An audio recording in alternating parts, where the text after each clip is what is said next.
ॐ अज्ञानातिमिरन्धस्य ज्ञानाञ्जनशलाकया चक्षुरुन्मीलितं येन तस्मै श्रीगुरुवे नमः। श्रीचैतन्यमनोभीष्टं स्थापितं येन भूतले स्वयं रूप कदा मह्यं ददाति स्वपदान्तिकं। वन्देऽहं श्रीगुरो श्रीयुतपदकमलं श्रीगुरुन् वैष्णवांश्च। श्रीरूपं साग्रजातं सहगणा रघुनाथान्वितं तं सजीवं साद्वैतं सावधूतं परिजनसहितं कृष्णचैतन्यदेवं श्रीराधा कृष्णपादान् सहगणा ललिता श्रीविशाखान्वितांश्च। नमो विष्णुपदाय कृष्णप्रस्थाय भूतले श्रीमते भक्तिवेदांत स्वामिनिति नामिने। नमस्ते सरस्वती देवे गौरवाणी प्रचारिणे निर्विशेषा शून्यवादी पाश्चात्य देशतारिणे। वाञ्छाकल्पतरुभ्यश्च कृपा सिन्धुभ्येव च पतितानां पावनेभ्यो वैष्णवेभ्यो नमो नमः। जय श्री कृष्ण चैतन्य प्रभु नित्यानंद श्री अद्वैत गदाधर शिवासादि श्री गौर भक्तवृंद। हरे कृष्णा कृष्णा कृष्णा हरे हरे हरे राम राम राम हरे हरे। कि मैं फिर काम कौन करेगा मेरा? अगर सारा मन भगवान में लगा लिया तो काम कौन करेगा?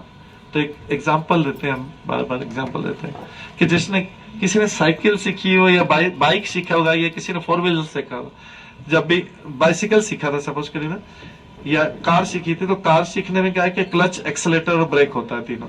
तो जो पहली बार रोड पे निकालता है, भरी हुई रोड में बड़ा बाजार में आ गया और पूरा ट्रैफिक, चारों तरफ ट्रैफिक है, तो क्या करता है, जो पहली बार कार निकालता है तो उसको पसीने पसीने हो जाएगा, इतना ट्रैफिक कहीं टकरा नहीं जाए। चाहे 7 दिन सीखा होगा, ड्राइवर ने सिखाया होगा, इधर से क्लच दबाए, एक्सीलेटर दबाए, ब्रेक दबाए, कहीं ब्रेक की जगह एक्सीलेटर दब गया तो गाड़ी तो जाके आगे चली जाए, एकदम टकरा जाएगी।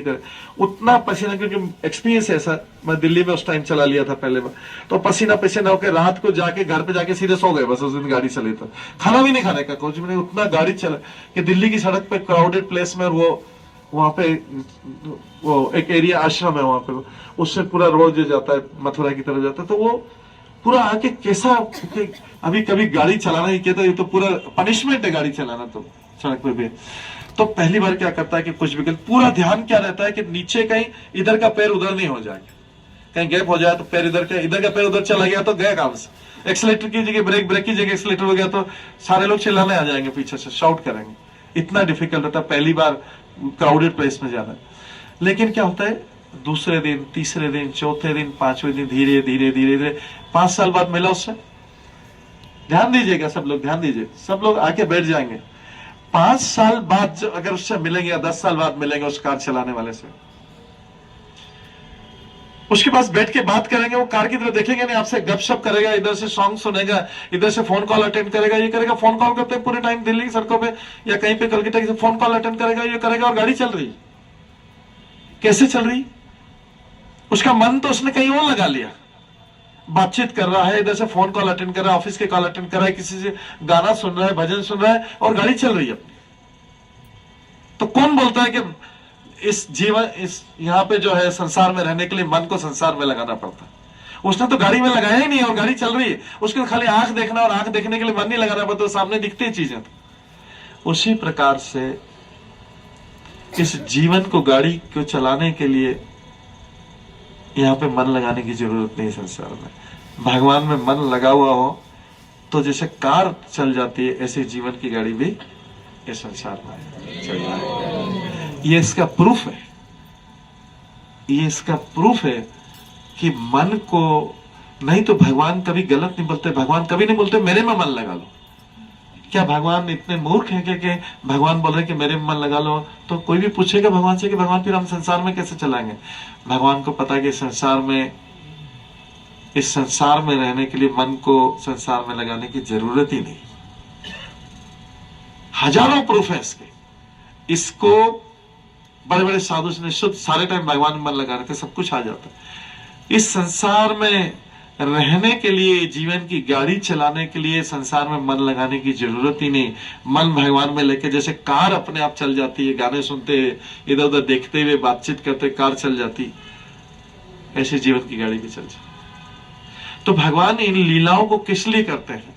भगवान इन लीलाओं को इसलिए करते हैं कि इनका मन किसी तरीके से मैं अपनी तरफ आकर्षित कर दूं तो ये कष्टों से बच जाएंगे। ये भगवान सबके वेलविशर है, कष्टों से बच जाएंगे।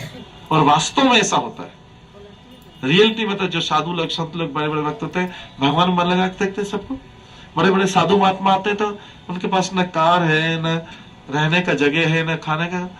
आते हैं तो कारों की लाइन लग जाती, सब बोलते हैं नहीं नहीं मैं गुरु महाराज को मैं लेने जाऊंगा, वो बोलता है मैं लेने जाऊंगा। अपने देखिए चमत्कार देखिए। उनके लिए प्रसाद, कोई बोलता नहीं मैं प्रसाद बना के लाऊंगा, कोई बोलता मैं प्रसाद बना के लाऊंगा, कोई बोलता मैं प्रसाद बना, कोई बोलता मेरे घर में रह जाए, कोई बोलता मेरे घर में जाए, कोई बोलता मेरे घर में रह जाए। कुछ भी नहीं, उनके पास कुछ भी नहीं।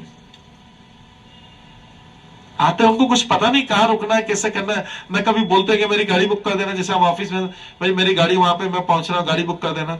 मेरा कौन सा होटल है, मेरे को फिर क्या वो वेज नॉन वेज डिनर चाहिए, ये चाहिए, वो सारा ऑर्डर देना पड़ता है। चाहे कंपनी में बड़े बड़े भी अपना चॉइस बताना पड़ता है। कभी साधु महात्मा बताते नहीं, कुछ भी नहीं आते हैं। उनको सबको पता है कि उनका ऐसा भोजन लेते हैं, लाइक सब कुछ आता है, क्योंकि उन्होंने अपना मन भगवान में लगा रखा। ये भगवान के मन में मन लगाने के सब फायदे हैं।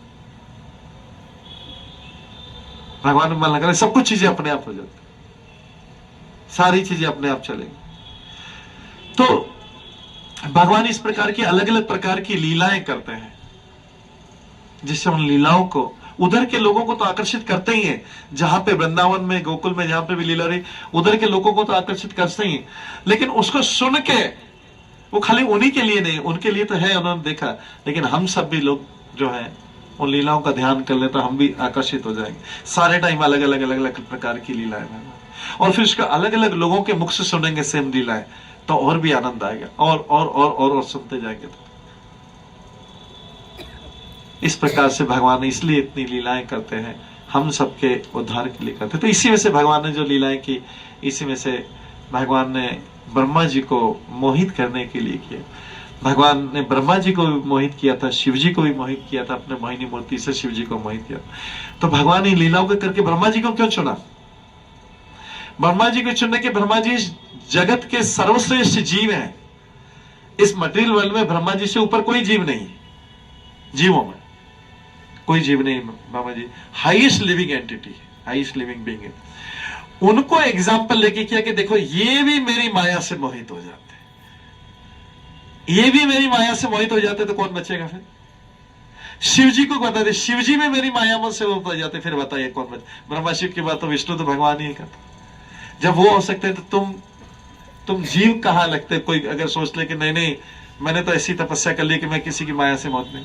अरे ब्रह्मा जी और शिव जी भी मेरी माया से मोहित हो जाते। ये भगवान बताना चाह रहे हैं।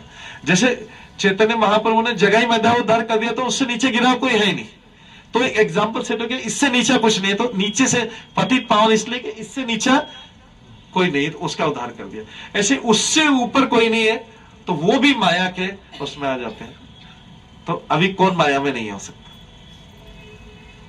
कौन माया से बच सकता है? जब ब्रह्मा जी शिव जी मोहित हो गए, तो भगवान ने एक ऐसी लीला की इस गोकुल वृंदावन में, ये ब्रह्म विमोहन लीला बोला जाता है इसको। ब्रह्मा जी, तो भगवान एक बार बछड़ों को चराने जा रहे थे वन में। सुबह सुबह जल्दी निकल गए उस दिन। भगवान को कब लीलाएं करने होते, प्लान क्या करते हैं कि ब्रेकफास्ट घर पे नहीं करते, ब्रेकफास्ट भी ले जाते हैं साथ में। जल्दी सुबह 6 बजे निकल गया था, तो ब्रेकफास्ट भी साथ में ले। तो जो है भगवान उस दिन जल्दी निकल गए, और उनको पता था कि आज क्या क्या करना है।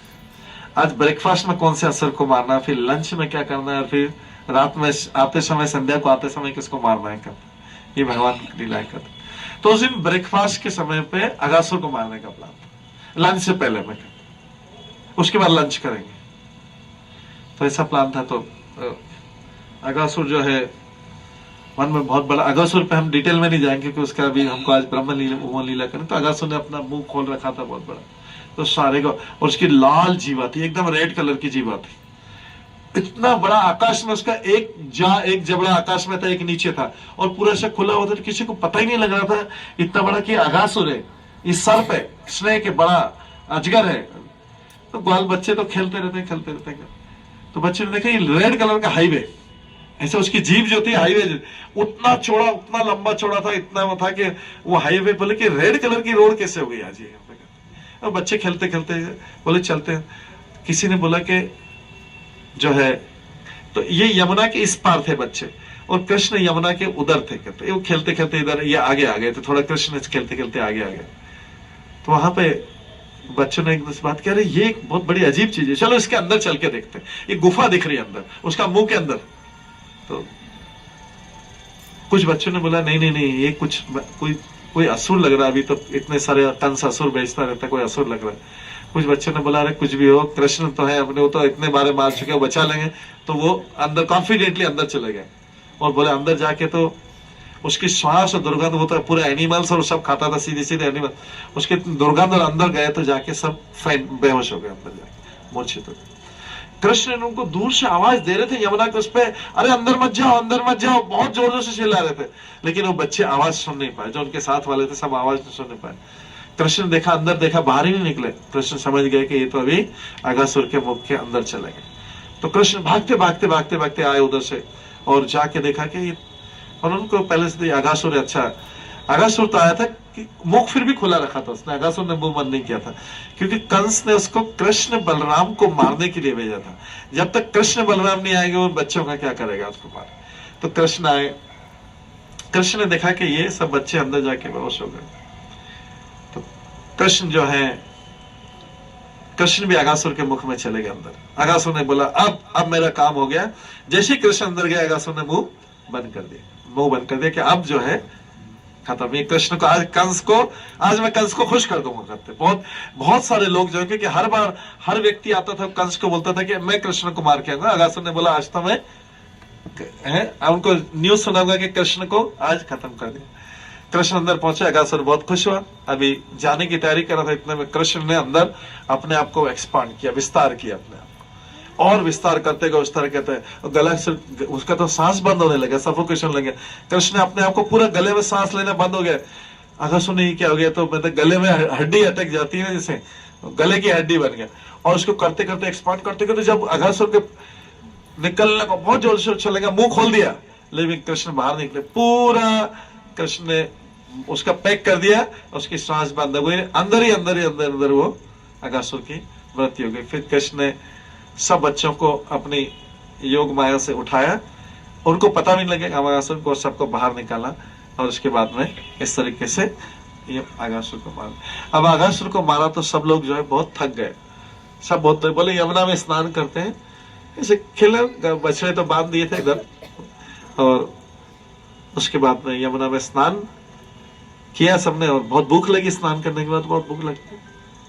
स्नान किया कि चलो अपना लंच का टिफिन बॉक्स, सब टिफिन बॉक्स लाए थे अपना, टिफिन बॉक्स अपने अपना खोला, ऐसा गोल घेरा बनाया। तो सबकी इच्छा क्या थी कि सब कृष्ण के पास बैठे, जैसे होता है ना एकदम कोई महाराज, बड़े गुरु महाराज आते हैं, सब बोलते हैं एकदम पास में। तो सब लोग कृष्ण के पास बैठना चाह रहे थे। तो कृष्ण ने सोचा कि अभी कहीं पे मैं ऐसे आउट बाहर वाली पंक्ति में गोल सर्कल में बैठूंगा तो नहीं, तो कृष्ण सेंटर में बैठ गए। कृष्ण सेंटर में बैठे और सारे ग्वाल बाल से चक्र बना के बैठ गए। तो चक्र तो बहुत, ध्यान दीजिएगा पीछे भी, चक्र जो बहुत बड़ा, सर्कल जो बहुत बड़ा बन गया। तो कृष्ण की योग माया की शक्ति से सबको ऐसा लगता था कि वो कृष्ण को टच कर सकते, मतलब जो सर्कल में ऐसा दूर भी लगता था बैठा, वो लगता है कृष्ण मेरे पास में बैठा, सेंटर में बैठा, सबको ऐसा लगता था कि कृष्ण को टच, तो सबको लगा कि कृष्ण एकदम मेरे पास में। इस तरीके से कृष्ण बैठ गया। सब भक्तों का आनंद ऐसा टच करके देख, ये सब बहुत पसंद है, सबने अपना बड़ा टिफिन खोला। अब जब अगासुर को मारा था, सब लोग ध्यान से सुनेगा, अगासुर को जब मारा तो ब्रह्मा जी ने सब देवताओं के ऊपर से फूल बरसाए थे। अरे कृष्ण ने अगासुर को मारा, अगासुर को मारा। भगवान की माया कितनी प्रबल है देखिएगा भी।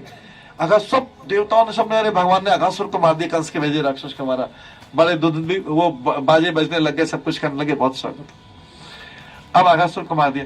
अब जब भगवान सेकंड लंच के लिए ऐसा बैठे, लंच के लिए ऐसा बैठे, तो सब लंच करने के लिए भगवान के साथ लंच करने, कृष्ण के साथ लंच कर रहे, सब अपना अपना, उनकी माताओं ने जो पोटली दिया था और सबने खोला। सबके में क्या रहता था लंच में? उनके कर्ड, राइस, पिकल और ब्रेड, रोटी, चपाती और ये सारी चीजें जो रहती थी, और स्वीट्स, मक्खन, छाछ, ये सारी चीजें उनके साथ में रहती थी। तो ये सब जो अपने अपने खोली, तो सभी की क्या इच्छा थी? अपने खाने से पहले, अपने भोजन से, जैसे हमारे सामने कोई आए तो ऐसे दोनों हाथ से खाने लग जाए, कुछ ध्यान नहीं देगा। कहीं ऐसे लिखा है कि बस आए और वहीं से खड़े खड़े चालू, खड़े खड़े चालू हो गया। तो ये लेकिन इसलिए बोला जाता है महाप्रसाद गोविंद जो मंत्र था, पहले उसको करके करना चाहिए, वेट करना चाहिए, थोड़ा सा शांति रख लें, उसके बाद खाना चाहिए, भगवान को याद करना चाहिए। भोग तो लगा हुआ है, लेकिन हमारे खाने से पहले भगवान को याद करना चाहिए। तो सब ने जब अपनी अपना ये पोटली खोली, तो सबने सोचा, क्या सोचा कि कृष्ण को पहले, मेरे घर से जो आया पहले कृष्ण को टेस्ट कराते, और कृष्ण को अच्छा लगेगा तो बहुत उनको आनंद आएगा। तो सबने क्या करा, अपना अपना खाना सब लोग कृष्ण को खिलाने लगे। तो कृष्ण क्या करते थे कि किसी सबका लेते थे, और कृष्ण अपने घर से जो लाए वो भी कृष्ण खिलाते। तो गोप ग्वाल बाल उसको आधा खाते और फिर आधा कृष्ण खा लेते थे। मतलब उनका झूठा कृष्ण, वो कृष्ण खिलाते, कृष्ण आधा खाते, तो कृष्ण तो भगवान है, उसका झूठा तो खा सकते, कृष्ण ने जो खाया हो तो खा सकते हैं। लेकिन कृष्ण क्या करते, कृष्ण में ग्वाल बाल को देते थे, वो उनको खिलाते और आधा बाकी खुद खा लेते थे। ये देख के तो सबको आश्चर्य है कि भगवान को तो भोग लगाना चाहिए, भगवान तो ग्वाल बालों का, इन गांव वाले बच्चों का जूठा खा रहे हैं। सबको आश्चर्य हुआ, तो भगवान की माया कितना प्रबल है। तो जब सब देवताओं ने अगासुर का देखा तो फूल बरसा। अभी जब देवता ऊपर से देख रहे थे, ये नया दृश्य देख रहे थे, ब्रह्मा जी भी ऊपर से देख रहे थे, ब्रह्मा जी की माया से, भगवान की माया से मोहित होगा कि ये छोटा बालक है, ये भगवान बोल रहे हैं, तो भगवान ये क्या कर रहा है? ये तो उनको बच्चों को खिला रहा है, उसको झूठा कर रहा है। भगवान होके दूसरों का झूठा खाता। कोई बोल रहा है मेरे घर का अचार खाओ, कोई बोल रहा है मेरे घर का ये खाओ। तो ब्रह्मा जी जो है चक्कर में पड़ गए। अभी भी अगासुर के टाइम कुछ नहीं हो रहा था, फूल बरसाते भगवान है, भगवान है। अभी लेकिन ये दृश्य देखा भगवान अपनी माया से, ये दृश्य देखा तो ब्रह्मा जी चकित हो गए। अरे दूसरों का झूठे खाने वाला छोटा बालक, ये ग्वाल बालों का झूठा खाने वाले, ये भगवान कैसे हो सकता है? उनको कंफ्यूजन हुआ कि भगवान, ये भगवान नहीं। तो ब्रह्मा जी ने सोचा, भगवान की इच्छा सी थी, ब्रह्मा जी ने सोचा कि मैं एक बार परीक्षा लेता हूं कि ये भगवान है क्या। ब्रह्मा जी के मन में ऐसा आया, मैं सोचता हूं कि भगवान है क्या। तो ब्रह्मा जी ने अपने हंस पे नीचे आए, उनका हंस पे सवारी करते हैं, हंस पे नीचे आए और ये देखने के लिए कि ये भगवान है, छोटा बालक जो है भगवान है या नहीं। ये सब जब खा रहे थे तो सब बालकों को चिंता हुई कि उनके बछड़े कहीं यमुना के किनारे नहीं चले जाए। उनको डर था अगर मम्मी पापा डांटेंगे, घर जाएंगे तो वापस बोलेंगे शाम को बछड़े कहाँ गए तुम्हारे। तो जो है वो उनको भय लगा कि कहीं बछड़े दिखाई नहीं दे रहे, डर गए। उनको खाने में, उनको जो भोजन कर रहे थे उसमें इतना, अभी आनंद आना, ध्यान से सुनेंगे, सभी लोग भोजन कर रहे थे तो उसमें उसको उनका भय के कारण सोचा बछड़े कहाँ गए, बछड़े दिख नहीं रहे दूर तक। तो सोचा कि देखते जाके जो है बछड़े कहाँ गए। कृष्ण बोलते हैं सब बालकों से, बोलते हैं कि चिंता मत करो, तुम बैठो। कृष्ण सब बालकों से, तुम बैठो, तुमको कहीं जाने की जरूरत नहीं, तुम लोग जो है अपना ये भोजन करो, मैं ढूंढ के आता हूं, मैं जो है बछड़ों को ढूंढ के आता, तुम सब लोग। तो कृष्ण स्वयं सब गोप ग्वाल बालों की सेवा कर रहे हैं। बोले तुम लोग खाओ, कंटिन्यू करो, और मैं अभी बस वहां से गया और उसको लेके देख के बछड़ों को देख के आ जाओ। तो कृष्ण के हाथ में कर्ड राइस थे और एक ऐसा पिकल था, ऐसा कर्ड, ऐसे उंगली थे उनका जो पिक्चर, ऐसे कर्ड राइस में हाथ डूबा हुआ और ऐसा थोड़ा सा पिकल था, लगा हुआ था, इधर उंगली की तरफ, ऐसे हाथों से वो कहाँ गए, बछड़ों को ढूंढने गए कि बछड़े दिखाई नहीं दे रहे कहाँ गए। और उन्होंने बोला तुम लोग खाते रहो, खाते, सब ग्वाल बालों को बोला। वो खाते रहे, और जब कृष्ण चले गए, दूर चले गए, दूर तक बछड़े दिखाई नहीं दिए, क्योंकि उन बछड़ों को ब्रह्मा जी ने परीक्षा लेने के लिए चुरा के एक गुफा में रख दिया था। बछड़े जब बहुत दूर चले गए, किसी ने देखा नहीं, तो ब्रह्मा जी ने अपना ट्रिक प्ले किया और वो उन बछड़ों को छुपा गया। कृष्ण बहुत दूर चले गए, कृष्ण से बछड़े नहीं मिल रहे हैं, तो कृष्ण वापस आए। कृष्ण अभी बालक का ही रोल कर रहे हैं। कृष्ण वापस आए तो देखा इधर, जब कृष्ण उधर गए बच्चों को ढूंढने, तो इधर ग्वाल बालों को भी चुरा के गुफा में कर दिया। ब्रह्मा जी ने बहुत बड़ी मिस्टेक की, बहुत बड़ी मिस्टेक की। इधर इसको जो है, उधर बछड़े को ढूंढने गए, उनको तो पहले कर दिया था, इधर ग्वाल बालों को भी कर दिया। तो कृष्ण आए, तो कृष्ण ने देखा कि अरे ग्वाल बाल बनी है। कृष्ण बहुत दुखी हुए। ये भी उन्होंने अपनी भगवान वाला भगवत्ता बताया नहीं है। कृष्ण बहुत दुखी हुए, क्योंकि भगवान जब लीला करते हैं तो भगवान अपनी जो शक्ति है, भगवान की क्रिया शक्ति, ज्ञान शक्ति, इच्छा शक्ति, योगमाया, ये सब शक्तियां योगमाया के भाग है। भगवान अपनी शक्ति को बोलते हैं कि अभी मैं को भुला दो कि मैं भगवान हूं। भगवान अपनी शक्ति से, तो भगवान की शक्ति बोलने की जरूरत नहीं पड़ती, भगवान की इच्छा होती है कि मैं भूल जाऊं कि मैं भगवान हूं, तो भगवान की इच्छा शक्ति भगवान को भुला देती है कि मैं भगवान हूं। तो अभी भगवान एकदम से असली, जैसे बालक होता है, बच्चा होता है, एकदम रोने लगे, जैसे रोने, जैसे कहां गए, कहां गए, कहां गए, बछड़े कहां गए, ग्वाल बाल कहां गए, ऐसा करने लगे। क्योंकि भगवान है तो उनको कोई ऐसा नहीं कर सकते, इसलिए भगवान नकली रोल नहीं करते हैं। भगवान ऐसा नकली रोल नहीं करते। जैसे हम लोग स्टेज पे जाते हैं ना, और हिरण्यकश्यप का रोल कर दिया और फिर वापस आ गया, तो प्रहलाद महाराज जैसे, या प्रहलाद महाराज का रोल कर दिया है हिरण्यकश्यप जैसे, लेकिन वहां स्टेज पे जाके प्रहलाद महाराज जैसा रोल कर दिया। तो ये जो है, हम ऐसा डुप्लीकेट या डुप्लीसिटी कर सकते हैं, ऐसा रोल कर सकते हैं, लेकिन भगवान जो है रियल में वैसा रोल करते। भगवान ने अपने आप को भुला दिया कि मैं भगवान हूं, तो क्या हुआ, भुला दिया, तो क्या हुआ, एक बच्चा जैसे एकदम दुखी। फिर भगवान ने भगवान की इच्छा शक्ति ने फिर रोल किया कि अभी भगवान को फिर से भगवान का याद दिलाना है कि आप भगवान हो, आप बच्चे नहीं हो। इच्छा शक्ति ने याद दिलाया, तो भगवान ने देखा कि ओ ये किसका खेल है, ब्रह्मा जी कर रहे हैं सारा के सारा। ओके ठीक, फाइन, ब्रह्मा जी का चैलेंज मैंने एक्सेप्ट किया।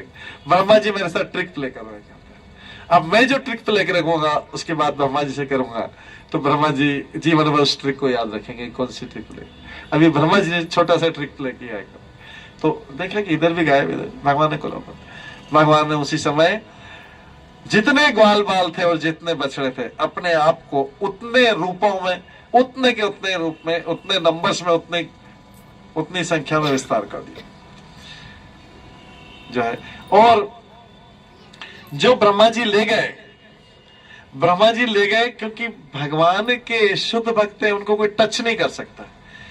तो वो जो ग्वाल बाल सब बैठे हुए थे, जो भोजन कहते, जिसको ब्रह्मा जी ने चुराया, वास्तव में ब्रह्मा जी उनको चुरा नहीं पाए। ब्रह्मा जी जो ले गए, एक भगवान ने एक और सेट बना दिया था माया का, वैसे के वैसे ग्वाल। भगवान ने कितने सेट बनाए देखेंगे अभी से, ग्वाल बाल के सेट बनाए, तो वो मायावी जो है उसको जाके छुपा दिया। असली वाले वहीं के वहीं बैठे हुए थे, वो अदृश्य हो गए थे।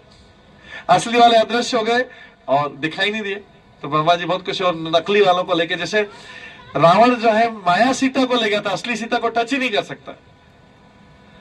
तो जैसे सीता करने लगा, वो आगे बढ़ने लगा, उसी समय माया सीता प्रकट, असली सीता अग्नि में प्रवेश, इधर माया सीता को ले गया, उसी को खुद लेके खुश थे। ऐसे जो है ब्रह्मा जी इन मायावी ग्वाल बालों और बछड़ों को ले गए और वहां पे छुपा दिया। भगवान के अशुद्ध भक्तों को तो कोई ऐसा स्पर्श नहीं कर सकता। और वो जो शुद्ध जो बैठे थे वो अदृश्य हो गए, मतलब है वहीं के वहीं, लेकिन किसी को दिखाई नहीं दे रहा, क्योंकि ब्रह्मा जी को भी खुश होना उस माया से कि मैंने अपना काम कर। भगवान आए, भगवान ने एक नए काम के तीसरा सेट बना दिया। भगवान ने क्या किया, अपने आप को विस्तार कर दिया, और लाखों ग्वाल बालों में ग्वाल बाल भी हो गए और बछड़े भी हो गए, और इस तरीके से जो है पूरा की पूरा जो है एक नया सेट बना। और भगवान ने उनके साथ लीला पूरी की अपनी। उस दिन बलराम जी नहीं आए थे। बलराम जी उस दिन कृष्ण के साथ आते हैं, उस दिन नहीं आए थे। क्यों नहीं आए थे? उनका बर्थडे था, एनुअल बर्थडे नहीं था, वो मंथली, जैसे हर मंथ का उस डेट पे होता है।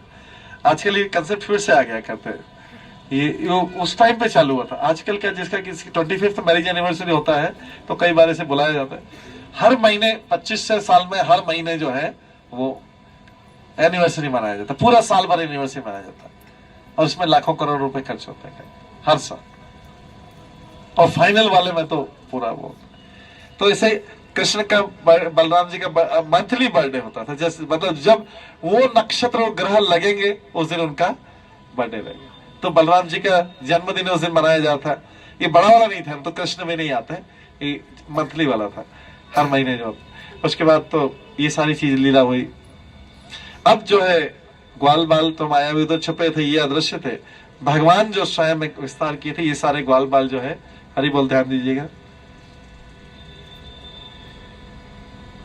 तो ये जो ग्वाल बाल है ये कृष्ण ही थे। ये सारे लोग अपने अपने घरों को गए, शाम को गाय चराने का काम, बछड़े चराने का काम, और बछड़े भी गए और सारे ग्वाल बाल भी गए। लेकिन ये सारे बछड़े और ग्वाल बाल कौन थे?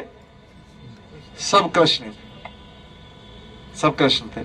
घर गए तो आज जब पहुंचे घर पे, ब्रज में शाम को पहुंचे, तो सब माताओं को आज अपने पुत्रों के ऊपर बहुत ज्यादा प्रेम आ रहा था, बहुत ज्यादा। सारे आगे बढ़ के लगे। पहले कभी इतना प्रेम नहीं देखा। पहले क्या रहता था, सब माताओं को यशोदा मैया के पुत्र पे बहुत ज्यादा प्रेम आता था, अपने पुत्रों से ज्यादा यशोदा मैया के पुत्रों से प्रेम करती थी। लेकिन आज वो डिफरेंस क्या हुआ, आज अपने पुत्रों से बहुत ज्यादा प्रेम कर रही है। कृष्ण के बराबर जितना प्रेम कृष्ण से करती उतने आज भी अपने पुत्रों से करे। क्या कारण है? क्योंकि उनके सारे पुत्र वास्तव में पुत्र नहीं, वो कृष्ण थे सारे। तो जब वो आए तो कृष्ण, और गाय जो है आज अपने बछड़ों से बहुत ज्यादा प्रेम कर रही थी, क्योंकि सारे बछड़े नहीं थे, बछड़े थे, वो कृष्ण थे सारे। तो आज विशेष प्रेम, गायों का विशेष दूध निकल रहा था, माताओं का इधर विशेष दूध निकल रहा था। सब लोग बहुत प्रसन्न। आज माता लोग पिलाती जा रही, बच्चों को दूध पिलाती जा रही, बच्चों को दूध पिलाती जा रही, गाय पिलाती जा रही, पिलाती जा रही बच्चों, क्योंकि वास्तव में अपने बच्चों को नहीं, आज कृष्ण को ही दूध पिला रहे थे, कृष्ण को ही, और गाय भी कृष्ण को दूध पिला रही थी। तो भगवान ने ऐसी लीला की।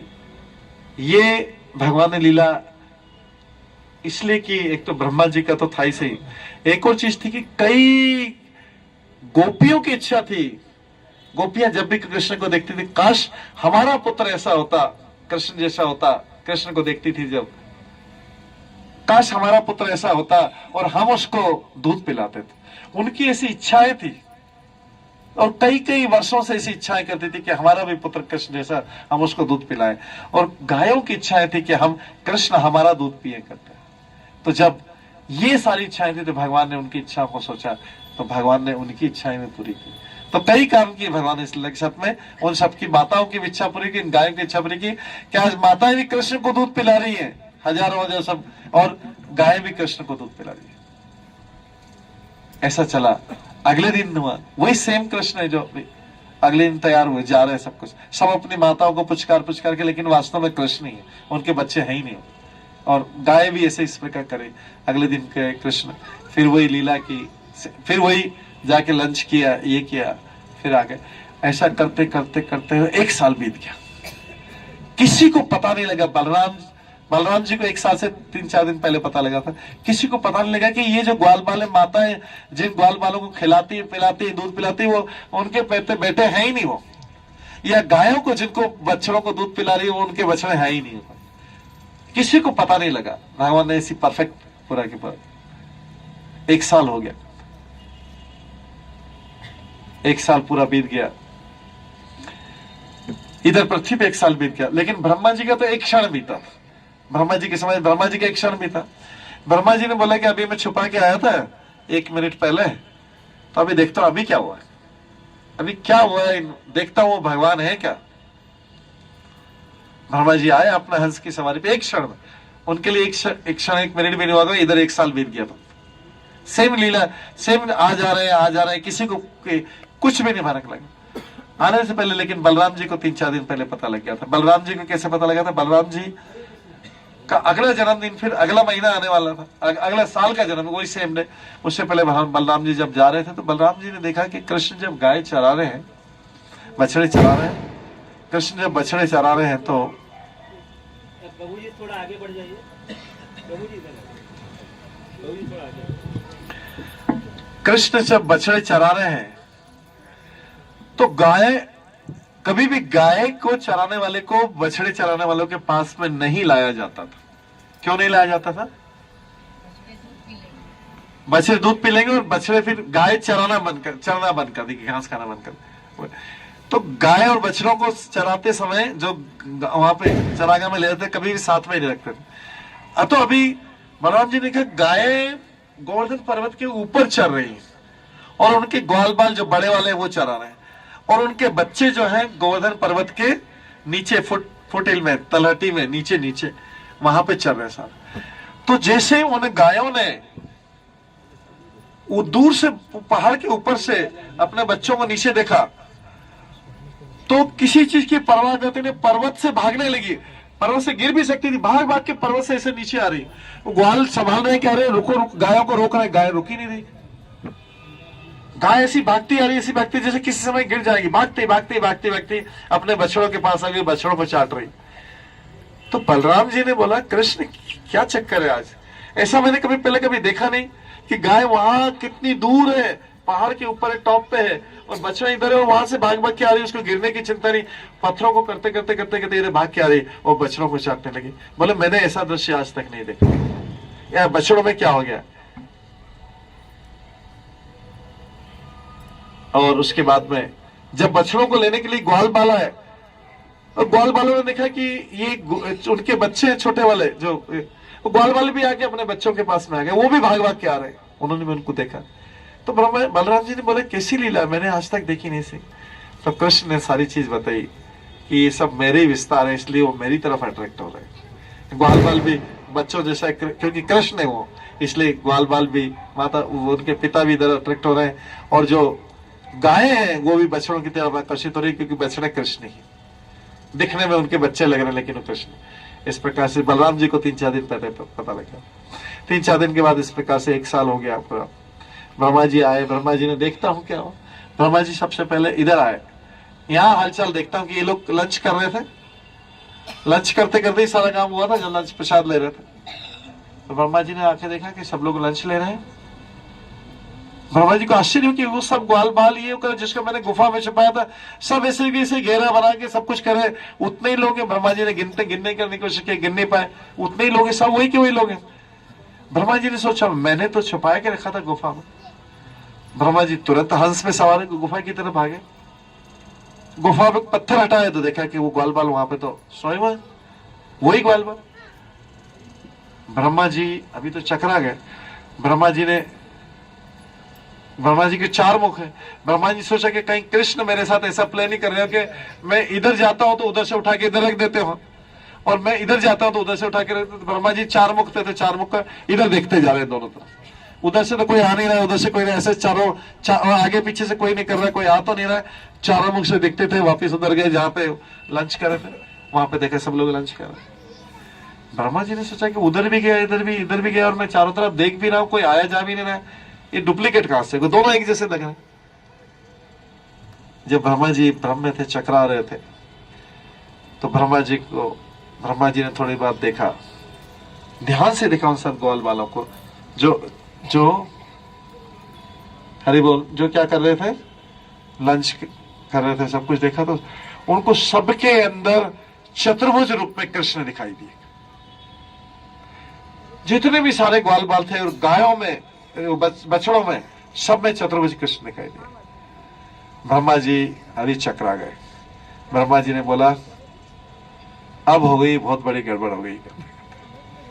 मैंने किसकी परीक्षा लेनी चाहिए थी, उन्होंने मेरे साथ ट्रिक प्ले कर दिया था। मैंने तो सोचा था कि ये होगा, मैं छुपा दूंगा तो पता बहुत बड़ा ट्रिक प्ले हो गया। अब ब्रह्मा जी घबरा गए। ब्रह्मा जी घबरा गए कि मैंने अपने भगवान के साथ में, अपने स्वामी के साथ में ऐसा टेस्ट ले लिया, ऐसा ट्रिक प्ले कर दिया। कांपने लगे ब्रह्मा जी। ब्रह्मा जी जो है अभी सोचा कि ब्रह्मा जी बहुत सकुचा रहे थे और कांप भी रहे थे कि भगवान से क्षमा कैसे मांगू, यहां तो सारे ग्वाल बाल बैठे हुए। भगवान उनके मन की स्थिति समझ गए, भगवान ने उनके मन की स्थिति समझ गए। ब्रह्मा जी ग्वाल बालों से हटके साइड में चले गए कि ब्रह्मा जी को यहाँ पे शर्म आएगी सबके सामने मेरे से क्षमा मांगते कि मैं ब्रह्मा जी सबको जीवों को, मेरे को हेजिटेशन होकर लज्जा आएगी, इसलिए भगवान एक साइड में चले गए। भगवान ब्रह्मा जी को ज्यादा लज्जित नहीं करना चाह रहे थे सबके सामने, साइड में गए और साइड में अपना मुरली वाला त्रिभंगी रूप जो है वो दिखाया।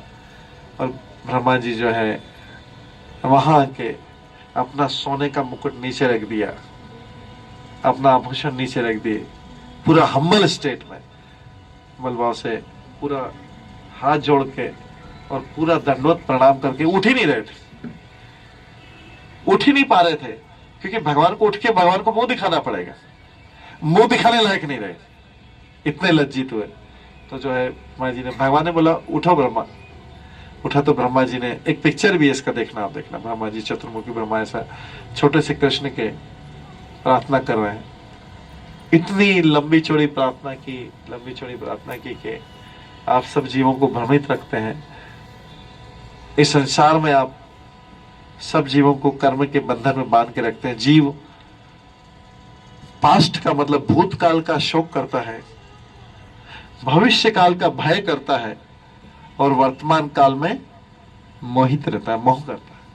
भूतकाल का शोक लेमेंटेशन है, भविष्य काल का भय, क्या होगा, मेरा क्या होगा, मेरा क्या होगा, मेरा जॉब नहीं है, मेरा ये नहीं, मेरे को खाने को नहीं मिलेगा, पास्ट का कि मैंने क्या क्या मैंने गलती किया है। और वर्तमान काल में मोहित है। ऐसा नहीं कि वर्तमान काल में बहुत अच्छा इंटेलिजेंट काम करा, उसमें भ्रमित। तो ये सारे जीव आपसे भ्रमित है। और ब्रह्मा जी इस तरह से बहुत लंबी चौड़ी भगवान की प्रार्थना करें, किसी तरीके से भगवान प्रसन्न हो। तो प्रार्थना में कुछ एक श्लोक है जो इसमें, जो श्रीमद् भागवतम का 10वां स्कंद है, 10वां स्कंद का जो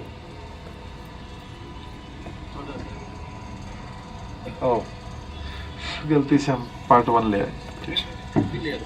हाँ, पार्ट टू ये 13 तक इसमें, सॉरी गलती से, हाँ नहीं वो मोबाइल मिलेगा नहीं, ऐसे उसमें देखने को मिल जाएगा। तो भगवान प्रार्थना करते हैं, प्रार्थना इसलिए बता रहा हूँ कि भगवान से ब्रह्मा जी प्रार्थना करते, बहुत सुंदर प्रार्थना है भगवान, उसमें कई शिक्षा है। इस प्रकार से ब्रह्मा जी भगवान की पूरी प्रार्थना करते हैं और भगवान कुछ नहीं बोलते हैं उनको, भगवान उनको कुछ नहीं बोलते हैं। इसके बाद ब्रह्मा जी खड़े होते हैं, अपने लोग को जाने लगते हैं, वो सोच रहे हैं कि भगवान परमिशन दे दें।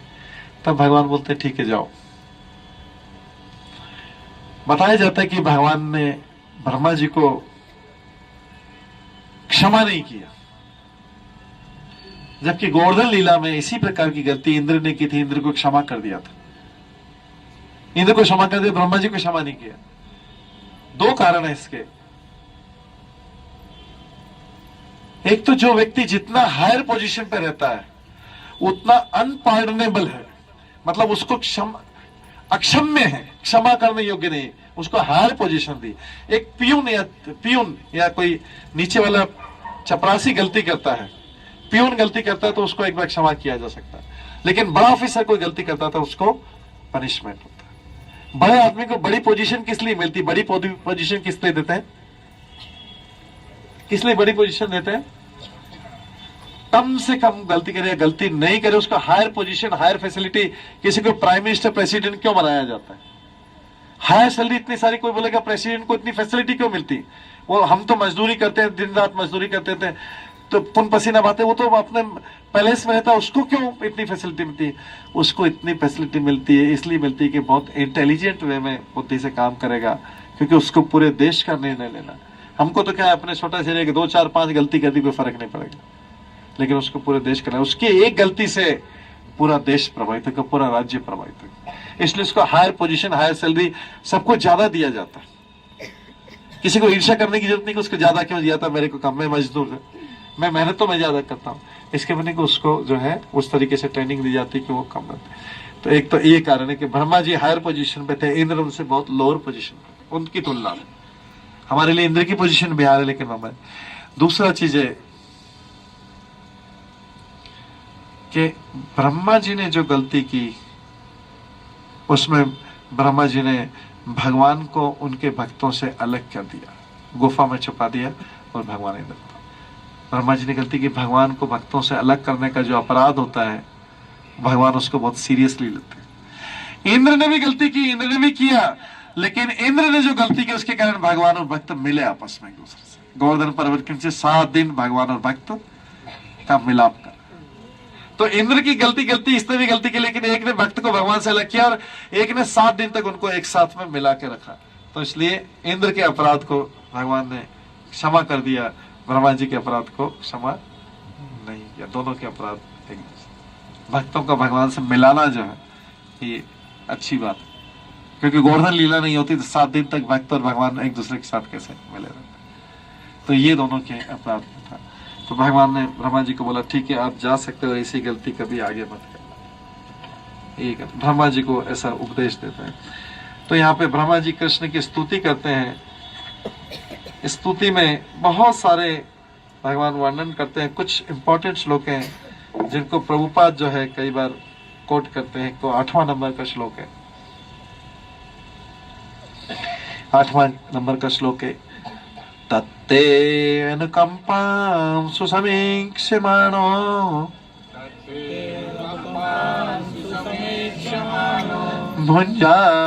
भुञ्जानेवात्मकृतं विपाकम्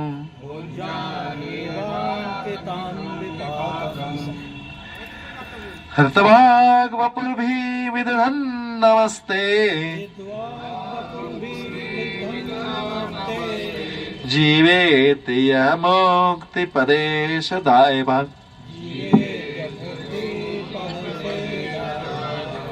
ये बहुत अच्छा उपदेश देता है। इसमें जीवों को बोला गया है। ब्रह्मा जी बोलते हैं जो व्यक्ति अपने विगत दुष्कर्म के फलों को धैर्य पूर्वक सहते हुए, कौन से अपने पास्ट कर्मों को धैर्य पूर्वक सहन करते हुए, जो व्यक्ति अपने मन वाणी तथा शरीर से आपको नमस्कार करते हुए सत्यनिष्ठा से आपकी अहेतु की कृपा प्रदत्त किए जाने की प्रतीक्षा करता है, वो अवश्य मोक्ष का भागी। यहाँ पे मोक्ष मतलब भगवान के धाम जाने का भागी, क्योंकि उसका अधिकार बन जाता है।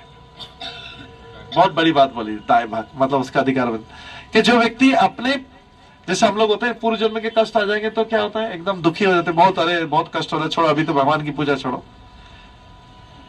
मन लगता नहीं, मुंह से वाणी से चैंटिंग का वो शब्द निकलता है। यहाँ बोल रहे हैं जो व्यक्ति अपने पूर्व जन्मों के कर्म फलों को चुपचाप सहन करते हुए अपने मन को, वाणी को, शरीर को आपकी सेवा में लगा के किसका वेट करता रहता है कि कब आपकी कृपा हो, इसका वेट करता है, वही व्यक्ति आपकी कृपा पाने का या आपके धाम जाने का अधिकारी है, उसको कोई रोक नहीं सकता।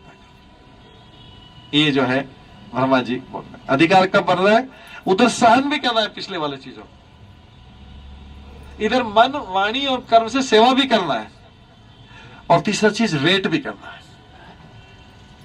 थोड़ा टफ है, कठिन है, लेकिन वेट भी करना है, और तब जाके वो अधिकारी बन गया, भगवान की कृपा पाने का, भगवान के धाम पाने का अधिकारी। ऐसा व्यक्ति दाएं भाग मतलब होता है जैसे लीगल हेयर, जैसे पिता की संपत्ति में पुत्र का अधिकारी कुछ भी हो, उसका अधिकारी पुत्र जो है अधिकारी है ही सही, ऐसे भगवान की कृपा का अधिकारी है ही सही, बनेगा, इसे कोई रोक नहीं सकता। ये जो है एक और श्लोक है, इसी प्रकार का श्लोक है जो करके, तो ये ब्रह्मा जी की शिक्षा है। क्योंकि कभी भी हम कोई लीला पढ़ते हैं तो लीला में तो हम भगवान में मन लगाते ही हैं, इसके बाद उस लीला से जो है हमें क्या क्या शिक्षाएं मिलती है, वो शिक्षाएं भी जो है हम एक बार करते थे। ब्रह्मा जी बहुत उच्च कोटि की प्रार्थना करते हैं।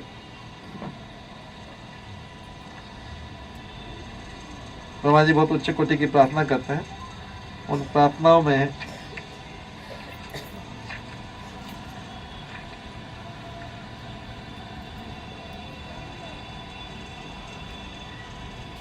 हाँ, एक और प्रार्थना करते हैं। अभी अपने लिए क्या मांग रहे हैं? ब्रह्मा जी की पोजीशन क्या है पूरे ब्रह्मांड के? बोलते हैं ये 30th।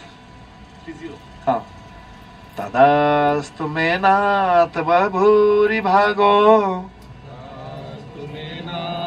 सबूरि भागो भवे यत्र वान्यत्र तु वा तिष्ठाम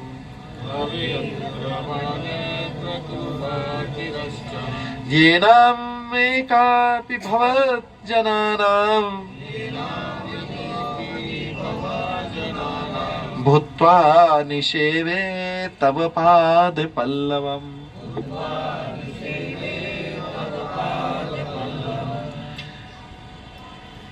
अभी क्या मांग रहे हैं ब्रह्मा जी? क्या मांग रहे हैं? अभी देखिए वरदान क्या मांग रहे हैं, वो बहुत आश्चर्यजनक वरदान है कि ब्रह्मा अपनी पोजीशन से ये वरदान मांग रहे हैं। ब्रह्मा जी बोलते हैं,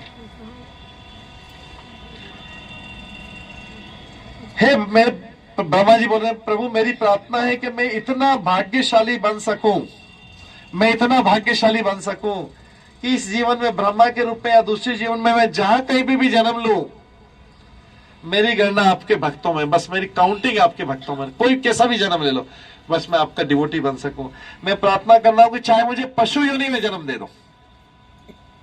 ब्रह्मा जी जो पूरे ब्रह्मांड के मालिक है, जो सारे पशुओं को मनुष्यों को सबको बनाते, बोले मैं चाहे पशु योनि में जन्म दे दूं, मैं ही सही, मैं जहां कहीं भी आपके चरण कमलों की भक्ति, बस मैं आपको आपका भक्त बना रहा हूं, मेरी आपसे यही प्रार्थना है, चाहे मुझे पशु योनि में बना दे। और तीसरा इंपॉर्टेंट श्लोक है 58, श्लोक नंबर 58 है। हाँ 58, तो ये भी प्रभुपाद बहुत जगह कोट करते हैं, ये हम सबके लिए भी प्रैक्टिकल लाइफ में। समाशिता ये पद पल्लव प्लवम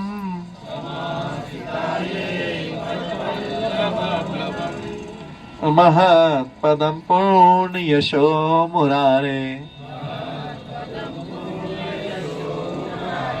भवान बुधिवत्स पदम परम पदम पदम पदम यत् विपदाम न तेषाम। दृश्य जगत के आश्रय मूल राक्षस के शत्रु मुरारी के नाम से प्रसिद्ध भगवान के चरण कमलों को जिन्होंने अपने पकड़ लिया, उनको नाव के रूप में स्वीकार कर लिया है, उसके लिए भाव सागर जो संसार का सागर है बहुत बड़ा है, उनके भगवान के चरण को पकड़ लिया, उसको बोट मान लिया, नाव मान लिया, तो उसके लिए पूरा जो भाव सागर है ये कितना छोटा हो जाएगा। एक गाय का बछड़ा जो होता है उसको वत्स बोला जाता है, वो खुर रखता है जमीन पे, तो उसके खुर से छोटा सा होल बनता है, उसमें अगर पानी भर जाए तो एक छोटा बच्चा भी उसको आराम से क्रॉस कर लेगा। तो भाव सागर जो है इतना छोटा सा बन जाता है कि एक छोटा बच्चा भी क्रॉस कर लेगा। जिसने भगवान के चरण कमलों को पकड़ के उसको नाव मान लिया है, तो संसार का भाव सागर जिसका कोई बाउंड्री नहीं दिखता है, उसके लिए इतना छोटा हो के एकदम क्रॉस कर जाएगा, ये बच्चा ही क्रॉस कर देगा। ये है जो भगवान ब्रह्मा जी प्रार्थना करते हैं। तो इस तरीके से ब्रह्मा जी स्वयं भी काफी शिक्षाएं पाते हैं इस लीला से, और दूसरों को भी शिक्षाएं देते हैं। तो इस प्रकार से ब्रह्म लीला यहीं पे हम इसको विराम देते हैं, टाइम भी काफी हो गया है, और इसके बाद हम दामोदर अष्टकम गाएंगे और उसके साथ में कीर्तन करेंगे। किसी का कोई प्रश्न हो तो पूछ सकता है। हरे कृष्ण, किसी का कोई प्रश्न है तो पूछ सकते हैं प्रभु जी से।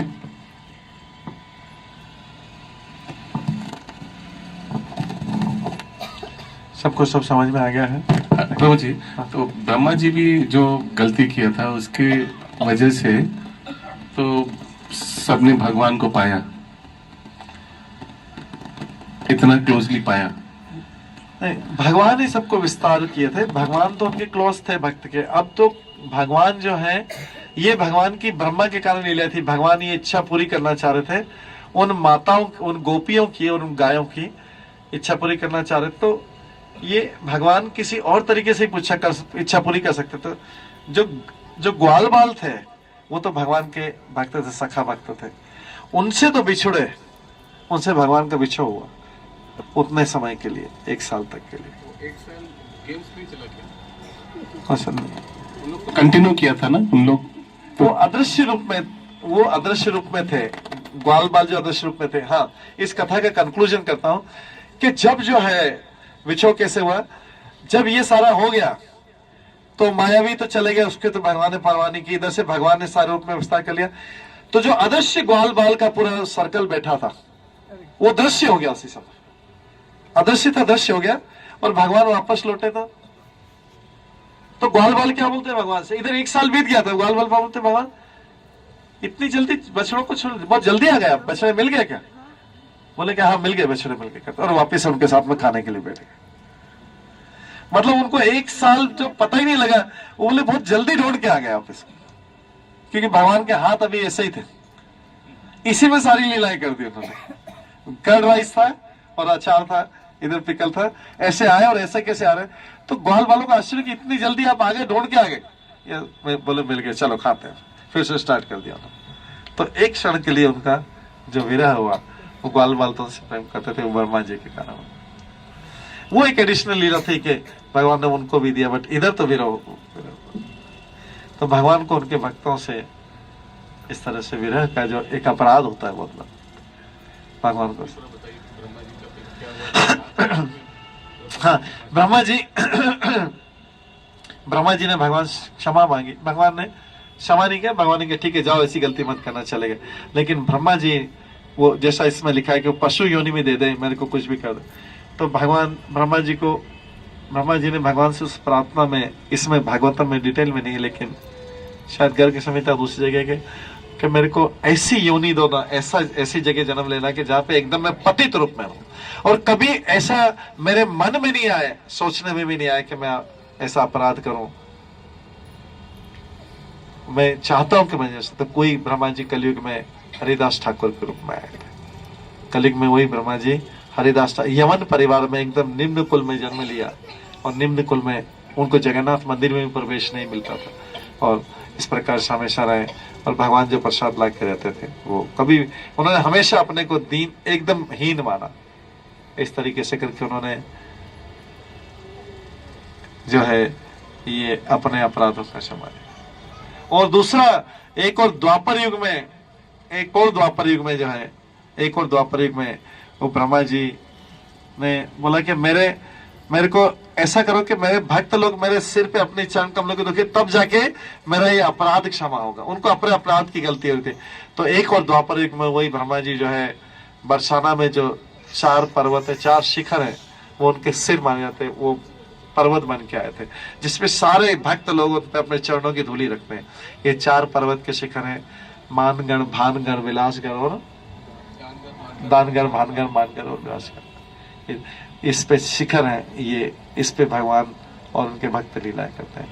तो ब्रह्मा जी अभी भी, आज भी अपने अपराधों का क्षमा हो। जो अभी ये ब्रह्मा जी, दूसरे ब्रह्मा जी, जैसे गलती हो रही दूसरे ब्रह्मा जी, तो इस प्रकार से जो है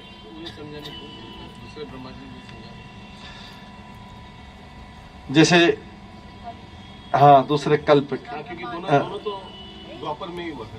हाँ दोनों द्वापर में हो, तो वो वाला जो है दूसरे कल्प में। ये जो है इस प्रकार से ब्रह्मा जी हमें याद दिलाते हैं कि इस जो वैष्णवों के प्रति अपराध है, भक्तों के प्रति अपराध, और भगवान की माया से मोहित होने का परिणाम क्या रहता है, ये भगवान भी उनके द्वारा लीला में बता रहे। ठीक है, लीला को यहीं पे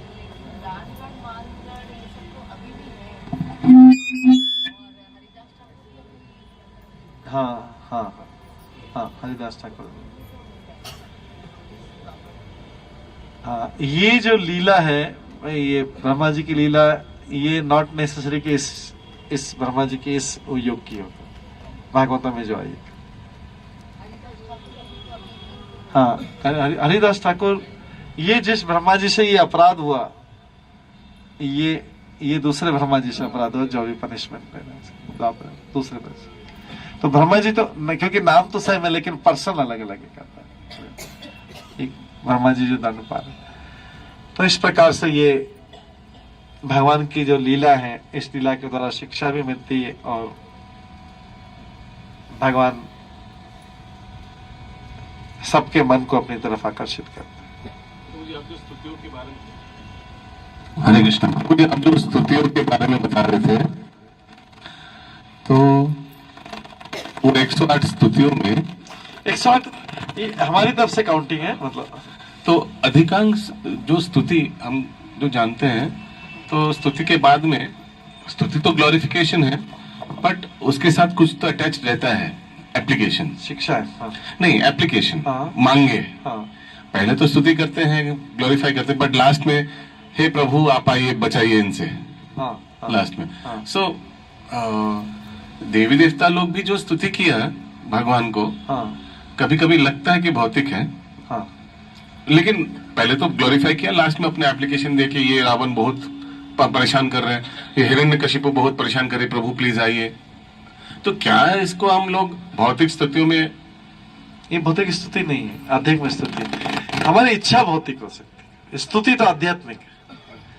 स्तुति में मतलब अलग अलग लेवल की स्तुतियां, कई बहुत हाई लेवल की, कोई बहुत लेवल की, तो कई ऐसी स्तुतियां हैं जिसमें भौतिक इच्छाएं नहीं भी है भगवान की। अगर हम कोई चैंटिंग में करें, एक राउंड चैंट करते हैं कि भाई ये हमारे गुरु महाराज हैं, इनकी हेल्थ के लिए करते हैं, तो ऐसा लगेगा कि अपेरेंटली कि ये हेल्थ के लिए कर रहे हैं या अपनी हेल्थ के लिए कर रहे हैं। सपोज करें कि भगवान मेरी हेल्थ, तो ऐसा एक इच्छा है, उसमें भौतिक है, लेकिन वो पूरे जब तो आध्यात्मिक है, क्रिया तो आध्यात्मिक है।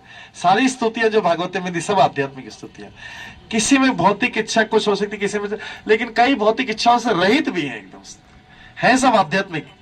जब हम आध्यात्मिक स्तुति कर रहे हैं, हो सकता है कि हमारी इच्छा, ध्रुव महाराज ने जो भगवान की स्तुति की, तपस्या की, उसमें भौतिक इच्छा थी पहले, बाद में जब भगवान के दर्शन किए तब जाके उन्होंने जो स्तुति की वो आध्यात्मिक स्तुति थी। तो स्तुति सारी जो भागवत में सब स्पिरिचुअल है, चाहे उसके अंदर एक भौतिक इच्छा भी रहे क्या दो रहे, स्तुति में वो नहीं है। लेकिन भौतिक इच्छा रहित और भौतिक इच्छा सहित स्तुति, इस दोनों में थोड़ा सा लेवल में डिफरेंस आ जाता है। स्तुति सारी आध्यात्मिक है, क्योंकि किसके लिए की जा रही है, भगवान से की जा रही, देवी देवताओं से तो नहीं की जा रही। भौतिक स्तुति तब होती जब हम देवी देवताओं से स्तुति कर रहे हैं, तो हम ये कभी नहीं बोल सकते कि कोई स्तुति भगवान के लिए की गई, कोई स्तुति आध्यात्मिक है कि जिसमें भगवान का नाम आ रहा है। उसमें उसे चैंटिंग भी करे तो एक चैंटिंग में हो सकता है कि मेरी हेल्थ ठीक हो जाए, तो क्या चैंटिंग भौतिक हो गया? नहीं, चैंटिंग भौतिक नहीं हो, उसके अंदर हमारी एक इच्छा, जैसे ध्रुव एक इच्छा है कि मेरा हेल्थ ठीक हो जाए, वो एप्लीकेशन का स्तुति से अलग है। हाँ हाँ हाँ, ग्लोरिफिकेशन में, हाँ, किसके लिए कर रहे हैं, इंटेंशन अलग अलग हो सकता है, लेकिन स्तुति आध्यात्मिक है। तो गोपियों की जो स्तुति वो भगवान की चिंता के लिए, जब गोपी गीत के लास्ट में सुनते हैं तो उनको उनकी चिंता नहीं, उनको भगवान की चिंता हो रही है कि आप वहां पे कंकड़ पत्थर में, जो लास्ट श्लोक आता है, आप कंकड़ पत्थर में, हम तो इसलिए दुखी हो रहे हैं कि आपके कंकड़ पत्थर, आप पैरों में जो है आपके कांटे चुभ रहे हैं, हमको यहाँ बैठे बैठे चिंता हो रही है। उधर की चिंता कर रहे, यहाँ अपनी चिंता कर रहे कि भगवान लास्ट में कहते, कितना जमीन आसमान का अंतर है, कितना वास्ट डिफरेंस। उनको उनकी चिंता हो रही कि हम यहाँ परेशान इसलिए हो रहे हैं कि आप ऐसे घूम रहे हो, और यहाँ पे है हमारे। तो स्तुति सब आध्यात्मिक, इसलिए लेवल चेंज होता है, ऑटोमेटिकली लेवल चेंज।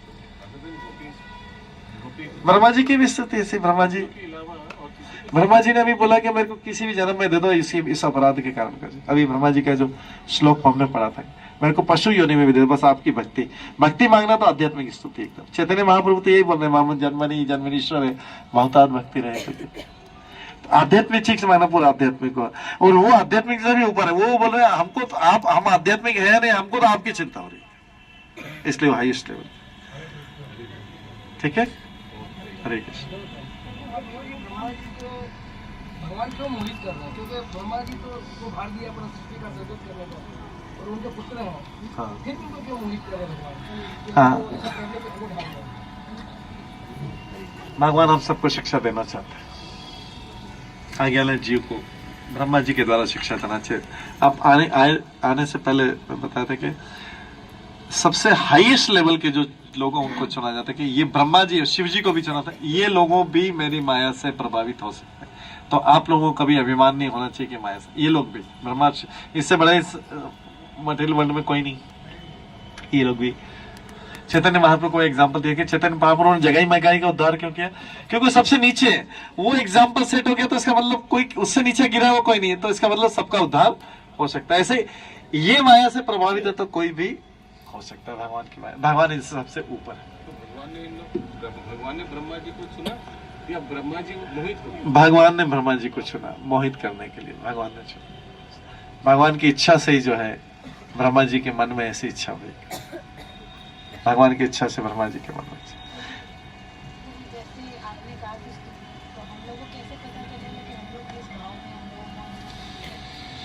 लोग हमको जहां तक पॉसिबल हो सके, जैसे कार्तिक महीने में तो सब लोग गोपी गीत गाते हैं, तो अब ऐसे में कोई स्वार्थ वाली जो हो, वो भी आध्यात्मिक स्थिति देवताओं वाली कुछ गाने लग जाए, दक्ष प्रजापति वाले गाने लग जाए, तो वो फिर क्या है कि है वो भी भागवत में, वो भी आध्यात्मिक है, लेकिन आध्यात्मिक इंटेंशन क्या है उसके पीछे का, तो हमको पता होना चाहिए कि हमारा किस तरह का, हमको कौन सी स्तुति से भगवान प्रसन्न होते हैं, तो ऐसी स्तुति, इसलिए कार्तिक महीने में गोपी गीत गाए जाए। भाव तो अभी हम लोग गोपियों को भाव नहीं, लेकिन उनका भाव हम नकल नहीं कर रहे, उनके इस भाव को समझ तो सकते हैं कि ये हमारा डेस्टिनेशन है।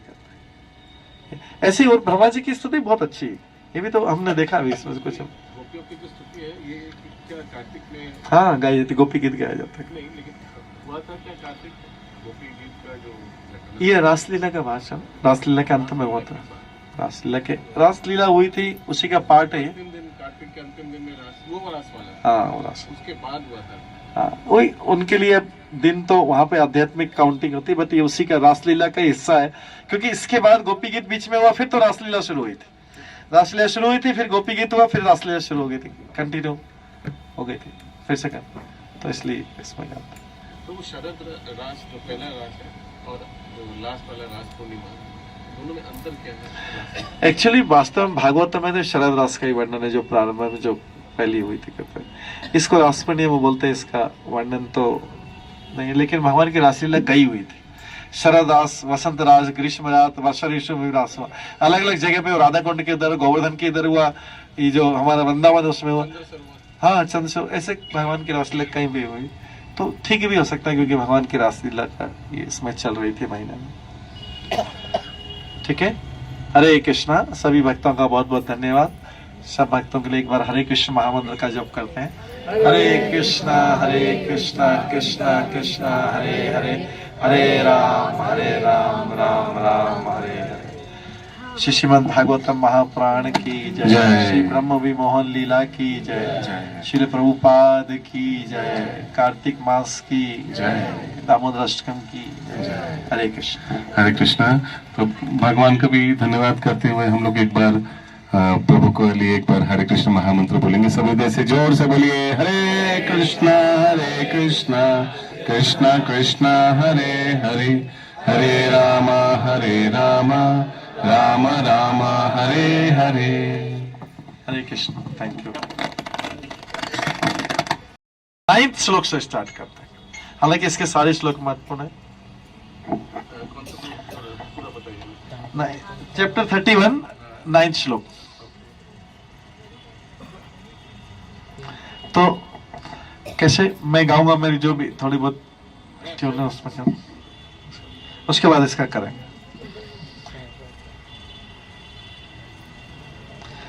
तव कथामृतम्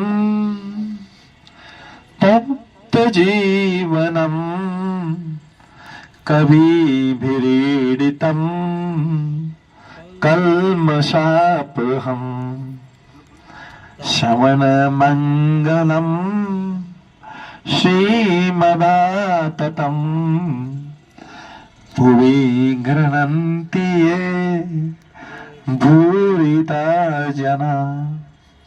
तो इसको हम अभी गाने का लास्ट में कर ले, पहले एक्सप्लेनेशन कर रहे हैं क्या करना, पहले समझ लेते हैं, फिर उसके बाद सब एक साथ गा सकते हैं।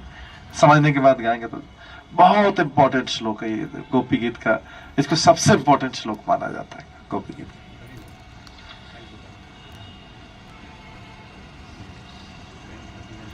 हाँ, तो यहाँ पे जो है गोपियां भगवान से प्रार्थना करी। गोपियों का विरह गीत है, इसको यहाँ पे गोपी गीत अंदर बोला गया, ऊपर भाग वो ये कभी जब भगवान जो है गोपियों के साथ रास लीला कर रहे हैं, गोपियों को भगवान ने बांसुरी की ध्वनि से बुलाया, बांसुरी की ध्वनि से बुलाया, तो जिन जिन गोपियों को इनविटेशन देना था उनको बांसुरी की ध्वनि सुनाई दी, और बांसुरी की ध्वनि में ये सुनाई दिया कि इधर आ जाओ, इस वन में आ जाओ। उन्हीं कोडेड, वो बांसुरी की ध्वनि सबको सुनाई दे, बाकी को लगे बंसी बज रही, कोई बजा रहा होगा, लेकिन उनको गोपियों को उसमें जिन जिन को गोपियों को बुलाया था उनके अंदर उसमें मैसेज था कि इधर आ जाओ। सब गोपियां कोई कुछ काम कर रही थी, कोई काजल लगा रही थी, कोई बिंदी लगा रही, कोई किसी ने एक आंख में काजल लगाया, किसी ने कुछ पहना, किसी में एक हाथ में ऐसे पहना कपड़ा पहना और ऐसे बाकी दूसरे कपड़े चेंज कर, कोई किसी अवस्था में भागी भागी भागी जा रही। सब गोपियां जैसे ही बांसुरी की ध्वनि दी सब लोग उस वन की तरफ भाग रही जहां से बांसुरी की ध्वनि आ रही थी। गोपियां आपस में एक इधर जा रही, एक इधर जा रही, दोनों एक दूसरे को देख ही नहीं रही है। वो सोच रही कि वो तो इधर, उसको पता ही नहीं कि पास में कोई दूसरी गोपी भाग रही, उसको ही बुलाया, उसको तो लग रहा है मेरे को ही बुलाया। हर गोपी समझ रही है कि भगवान ने केवल मेरे को बुलाया, जबकि दोनों साथ साथ भाग रही है। इधर वो देखने का टाइम ही नहीं, वो पूरी डूबी हुई भागती जा रही कि मेरे को टाइम पे पहुंचना है, इस तरीके से जो जिस अवस्था में थी। और ये इस प्रकार से मध्य रात्रि तक, मिडनाइट तक ये जो है गोपियां उस वन में पहुंची। यहां पे भगवान कृष्ण बांसुरी बजा रहे थे। भगवान कृष्ण अपनी वजह से नाच रहे, वो गोपी की तरफ ध्यान ही नहीं दिया उन्होंने। गोपी को सबको बुलाया, मैसेज दिया, और गोपियों की तरफ ध्यान ही नहीं दे रहे। सब गोपियां आई, सोचा कि ये भगवान कृष्ण तो बुला रहे, बांसुरी बजा रहे, और हमारी तरफ ध्यान नहीं दे रहे, ऐसे इग्नोर, जैसे किसी को बुलाया और उसको दूसरी तरफ देखने लग जाए, वो अपनी बांसुरी बजा रहे। सब गोपियां चिंतित हो गई, भागते भागते सबने वहां देखा कि भीड़ एक के बाद 100 करोड़ गोपियां इकट्ठी हो गई। 100 करोड़ गोपी अलग अलग वनों से, दूसरे गोवर्धन देवदर आसपास से सबसे आई, खड़ी हो गई। तो भगवान बीच में सब सारी गोपियां आ गई। तो भगवान कुछ गोपियों से बीच में पूछते हैं कि किस लिए आए आप यहाँ? गोपियों को बड़ा आश्चर्य, भगवान किस लिए आए यहाँ पे सब? गोपियों ने बोला आपने बुलाया हम। कृष्ण बोलता मैंने तो नहीं बुलाया करते। बोले कि नहीं, आपने बांसुरी बजाई, उस बांसुरी में तो हमारे लिए संदेश था। कृष्ण बोला चलो ठीक है, आ गए हो तो ये जंगल में क्या करना है? देखिए पूर्णिमा का चंद्रमा है, देख लो, इसके दर्शन कर लो और घर चले जाओ। देखो कि चंद्रमा कितना सुंदर है। अगर चंद्रमा के दर्शन कर लिए तो देखो कितना वन में कितने सारे अच्छे वृक्ष है, सुगंधित, कितने अच्छे वृक्ष हैं। सब वृक्षों के फूलों को देखो, कितनी सारी चंद्रमा की चांदनी में चमक रहे। वन की सुंदरता देखने है तो उनकी सुंदरता देख के चले जाओ। इसके बाद जो है आगे बोलते हैं कि देखो ठंडी ठंडी हवा है, सभी यमुना से ठंडी हवा, मधुर हवा, सुगंधित हवा चल रही, इस हवा का आनंद लेने आए तो हवा का आनंद लेके चले जाओ। सब गोपियां बड़ा आश्चर्य से चकित कर, तो गोपियां अपने पैरों से, नाखूनों से जमीन खोद रही कि जब कोई बत्ती बहुत दुखी हो जाता है कि क्या हो गया ये तक। कृष्ण तो ऐसा आंसर दे रहे जैसे हमारा इनसे कोई कनेक्शन ही नहीं। बहुत देर तक गोपियां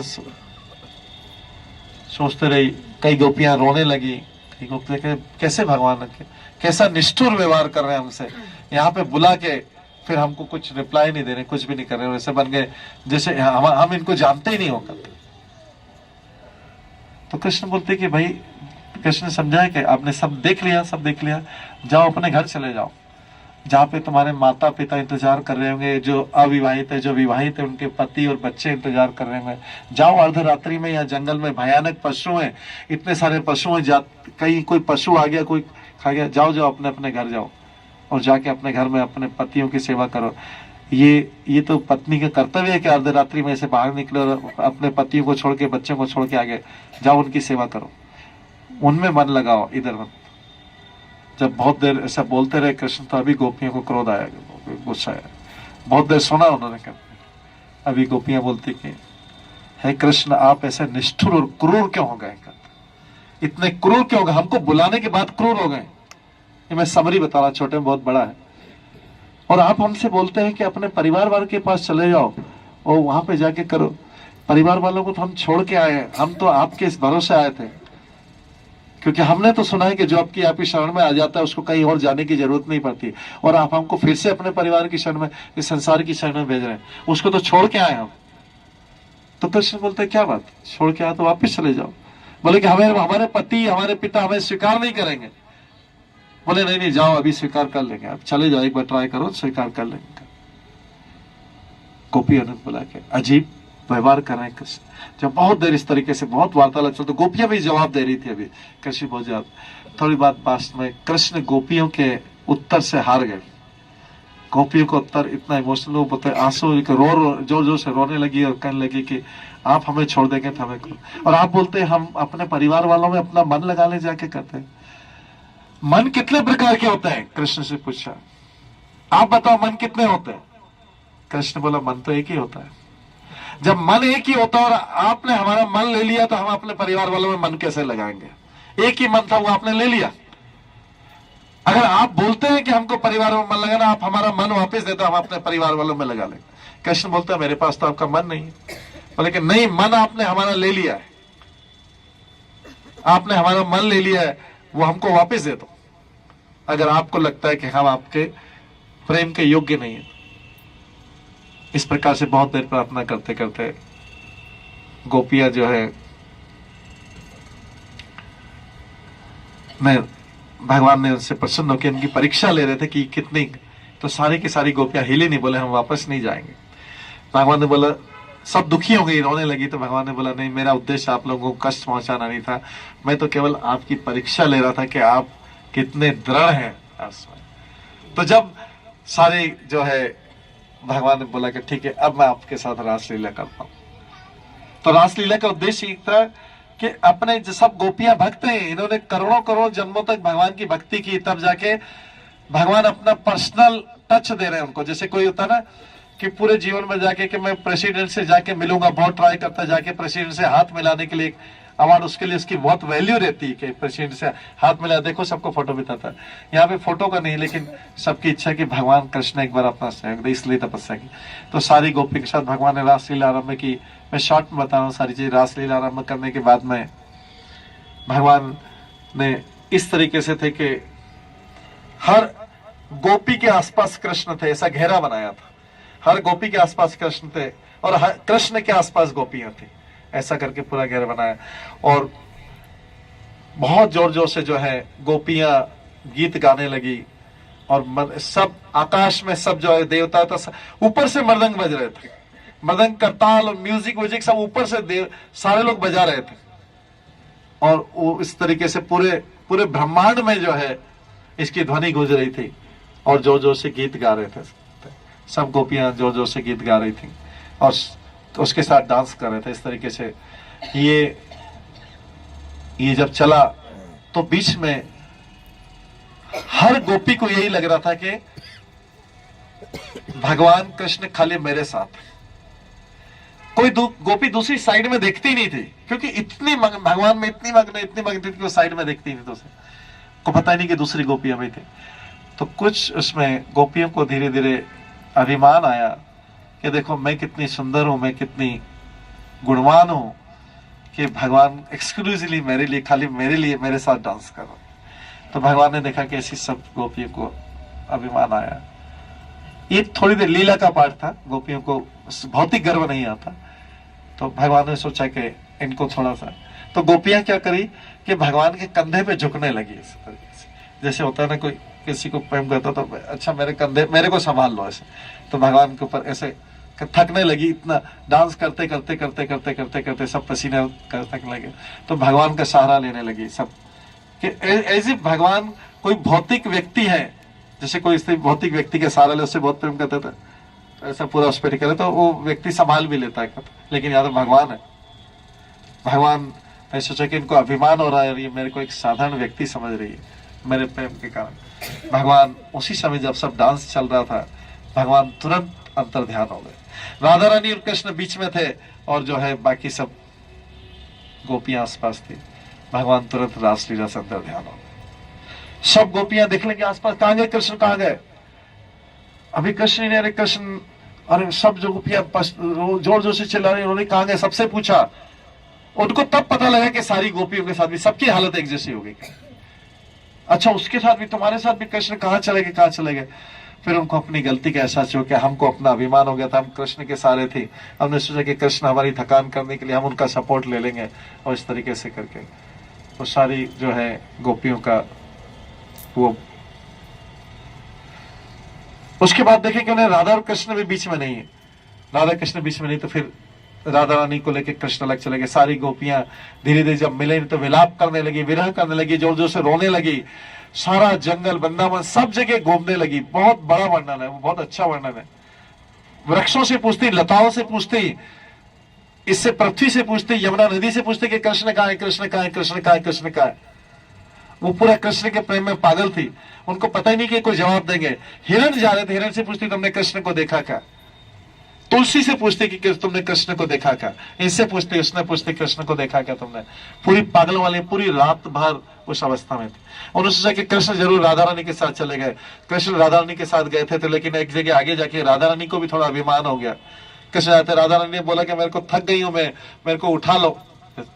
तो उन्होंने सोचा कि राधा रानी को भी अपमान हो गया, तो कृष्ण कंधे आगे बढ़ाया, राधा रानी को उठाने के लिए किया। राधा रानी जैसे ही चढ़ने लगी, कृष्ण अंतर ध्यान होकर वहां से गायब। राधा रानी चढ़ने के लिए देखा तो कृष्ण नहीं। राधा ने भी इस तरीके से कृष्ण को अकेली ढूंढ रही थी बहुत दूर। राधा ने ढूंढते ढूंढते जाके आगे वो राधा ने मूर्छित हो गई। इधर गोपियां सोच रही कि राधा रानी, कृष्ण राधा रानी के साथ चले गए, लेकिन आगे जाके बहुत दूर जाके रात भर घूमते घूमते घूमते घूमते ऐसी जगह में पहुंच गए चंद्रमा के प्रकाश भी नहीं, ऊपर चंद्रमा का, पूर्णिमा का पूरा चंद्रमा था, लेकिन एक किरण भी नहीं आ रही थी, इतने घने जंगल थे। उसमें प्रवेश कर गई। उनको अभी डर नहीं, क्योंकि कृष्ण नहीं है तो उनके लिए प्राणों की कोई वैल्यू नहीं, अपने लाइफ की कोई वैल्यू नहीं। और इस तरीके से करके जब पहुंचे तो देखा एक जगह राधा रानी गिरी हुई। राधा रानी से पूछा तुम कैसे। राधा रानी भी अपनी कहानी सुनी, फिर सब लोग कृष्ण की खोजने लगे। कृष्ण को खोज नहीं पाया, थक हार के सारी गोपियां जो है थक हार के, पूरा अभी रात्रि का अंतिम प्रहर होने वाला था, रोते रोते रोते रोते पूरे जोर जोर से पूरे यूनिवर्स में सब लोग रो रहे हैं। उनको देखें कि गोपियों को भगवान ने ऐसी कंडीशन में छोड़ दिया रात्रि में, और ऐसी जो गोपियां भगवान से इतनी प्रेम करती, ऐसी करती, सब लोग यमुना के किनारे आ गई और अब जोर जोर से रोने लगी। फिर उसने सोचा कि भगवान रोने से भी नहीं आ रहे हैं, तो सबने मिलकर जोर से एक गोपी गीत गाया भगवान के विरह में, भगवान को प्रसन्न करने के लिए। इसका नाम है गोपियों का, यमुना के किनारे। जब ये गोपी गीत जैसे ही पूरा होगा, इसके में श्लोक जो सारे 19 श्लोक है, तो इसमें ये गीत पूरा हुआ। उसके बाद में भगवान जो है 19 श्लोक है, भगवान कृष्ण दर्शन। गोपियां आते से बहुत जोर से शिकायत करी, भगवान क्यों गए। भगवान बोलते मैं आपकी परीक्षा ले रहा था। गोपियां बोलते ऐसी परीक्षा लेते आप करते, हम तो प्राणहीन, हमारे प्राण चले जाते। जब भगवान को लगे कि इनके प्राण जाने वाले, तब जाके भगवान आए। बोलते ऐसी परीक्षा। भगवान बोलते कि मैं अपनों की, भक्तों की ऐसी परीक्षा लेता हूँ। तो उसी में से ये जब गोपियां गीत गाती है, बहुत सुंदर, ये विरह का गीत है। जब भगवान से सेपरेशन होता है तो जब भगवान के प्रति प्रेम रहता है वो हाईएस्ट लेवल का रहता है। मिलने में तो थोड़ा उनको अभिमान आ गया था, मिलने में कह रही है तो ग्रांटेड है, तो है ही से हमारे साथ ही करता। लेकिन जब विरह होता है तो जो उसको याद होती है, जो प्रार्थना होती है, वो बहुत गोपियों ने जो प्रार्थना की, इसलिए इसको हाईएस्ट लेवल की प्रार्थना माना जाता है। तो इसे में बोलते हैं, जो अभी हमने बोला, नहीं तव कथा अमृतम तप्त जीवन। गोपियां भगवान से प्रार्थना करती हैं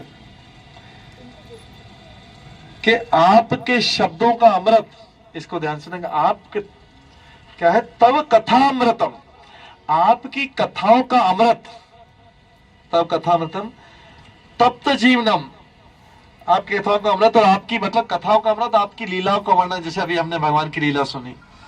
इस भौतिक जगत में कष्ट भोगने वालों के लिए जीवन और प्राण है, मतलब जो हम तो आपकी कथाओं से और लीलाओं से ही जीवित है।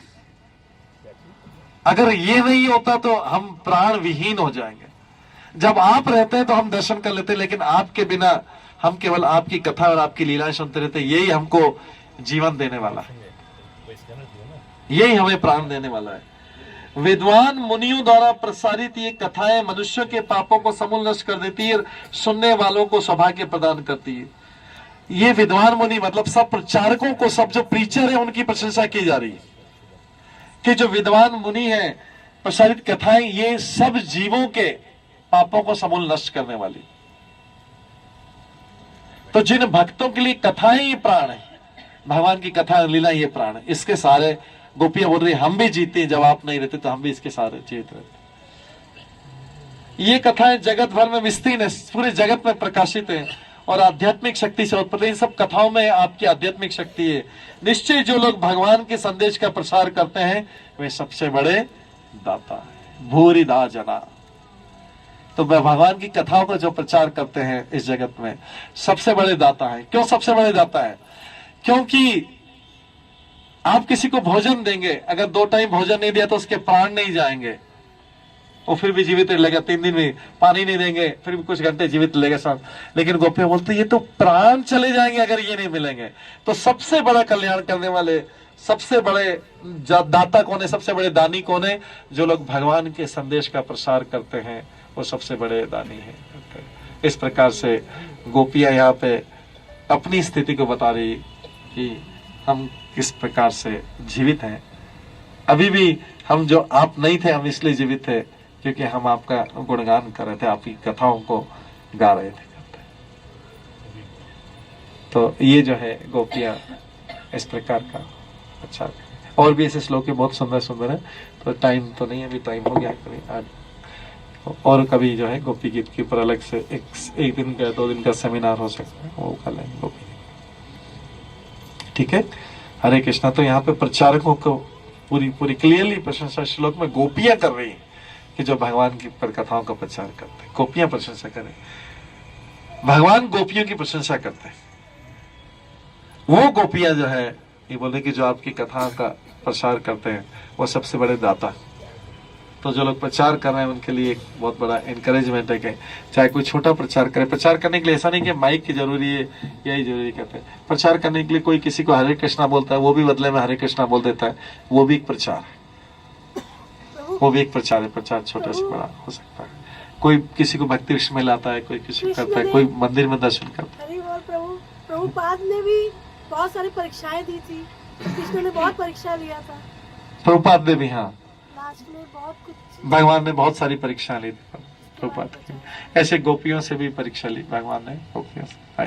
तो भगवान अपने भक्त की परीक्षा लेते हैं। जब परीक्षा में पास होगा तभी जाके भगवान का शुद्ध भक्त कहलाता है। ठीक है, हरे कृष्णा हरे कृष्णा कृष्णा कृष्णा हरे हरे, हरे राम राम राम हरे। हरे कृष्णा। तो हम लोग बहुत आभारी है श्रेष्ठ मोहन गोविंद प्रभु को, जिनका प्रचार के नेतृत्व में हम लोग का भक्ति प्रफुल्लित हो रहे हैं। प्रभु बहुत बहुत धन्यवाद। प्रभु को हम लोग 3 बार हरि बोल बोलकर धन्यवाद बोलेंगे। सब हृदय से जोर से बोलिए, हरि बोल हरि बोल हरि बोल। अभी तुरंत दामोस के पास है। प्रभु हाँ, हरे कृष्णा, बस 5 मिनट का ड्रामा है। ओके, ठीक। 9th श्लोक से स्टार्ट करते हैं। हालांकि इसके सारे श्लोक महत्वपूर्ण है।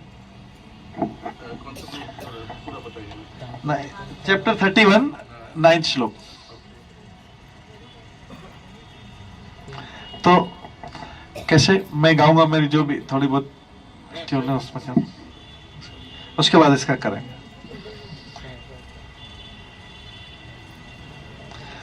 तव कथामृतम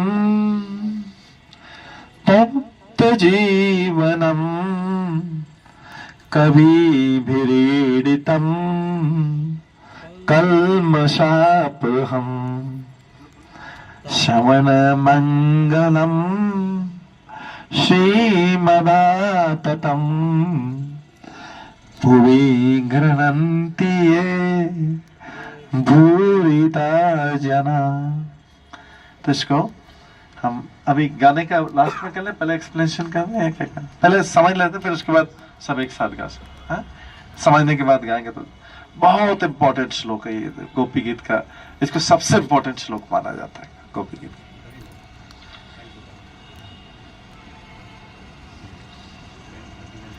हाँ, तो यहाँ पे जो है गोपियां भगवान से प्रार्थना करी। गोपियों का विरह गीत है। इसको यहाँ पे गोपी गीत अंदर बोला गया, ऊपर भाग बोल। ये कभी जब भगवान जो है गोपियों के साथ रास लीला कर रहे हैं, गोपियों को भगवान ने बांसुरी की ध्वनि से बुलाया। बांसुरी की ध्वनि से बुलाया तो जिन जिन गोपियों को इनविटेशन देना था उनको बांसुरी की ध्वनि सुनाई दी। और बांसुरी की ध्वनि में ये सुनाई दिया कि इधर आ जाओ, इस वन में आ जाओ। उन्हीं कोडेड वो बांसुरी की ध्वनि सबको सुनाई दे, बाकी को लगे बंसी बज रही, कोई बजा रहा होगा। लेकिन उनको गोपियों को, उसमें जिन जिन को गोपियों को बुलाया था उनके अंदर उसमें मैसेज था कि इधर आ जाओ। सब गोपियां कोई कुछ काम कर रही थी, कोई काजल लगा रही थी, कोई बिंदी लगा रही, कोई किसी ने एक आंख में काजल लगाया, किसी ने कुछ पहना, किसी में एक हाथ में ऐसे पहना कपड़ा पहना और ऐसे बाकी दूसरे कपड़े चेंज कर, कोई किसी अवस्था में भागी जा रही सब गोपियां। जैसे ही बांसुरी की ध्वनि दी सब लोग उस वन की तरफ भाग रही जहां से बांसुरी की ध्वनि आ रही थी। गोपियां आपस में एक इधर जा रही एक इधर जा रही, दोनों एक दूसरे को देख ही नहीं रही है। वो सोच रही कि उधर इधर, उसको पता ही नहीं कि पास में कोई दूसरी गोपी भाग रही, उसको ही बुलाया, उसको तो लग रहा है मेरे को ही बुलाया। हर गोपी समझ रही है कि भगवान ने केवल मेरे को बुलाया, जबकि दोनों साथ साथ भाग रही है। इधर वो देखने का टाइम ही नहीं, वो पूरी डूबी हुई भागती जा रही कि मेरे को टाइम पे पहुंचना है, इस तरीके से जो जिस अवस्था में थी। और ये इस प्रकार से मध्य रात्रि तक, मिडनाइट तक ये जो है गोपियां उस वन में पहुंची। यहां पे भगवान कृष्ण बांसुरी बजा रहे थे। भगवान कृष्ण अपनी वजह से नाच रहे, वो गोपी की तरफ ध्यान ही नहीं दिया उन्होंने। गोपी को सबको बुलाया, मैसेज दिया और गोपियों की तरफ ध्यान ही नहीं दे रहे। सब गोपी आई, सोचा कि ये भगवान कृष्ण तो बुला रहे, बांसुरी बजा रहे और हमारी तरफ ध्यान नहीं दे रहे, ऐसे इग्नोर, जैसे किसी को बुलाया और उसको दूसरी तरफ देखने लग जाए, वो अपनी बांसुरी बजा रहे।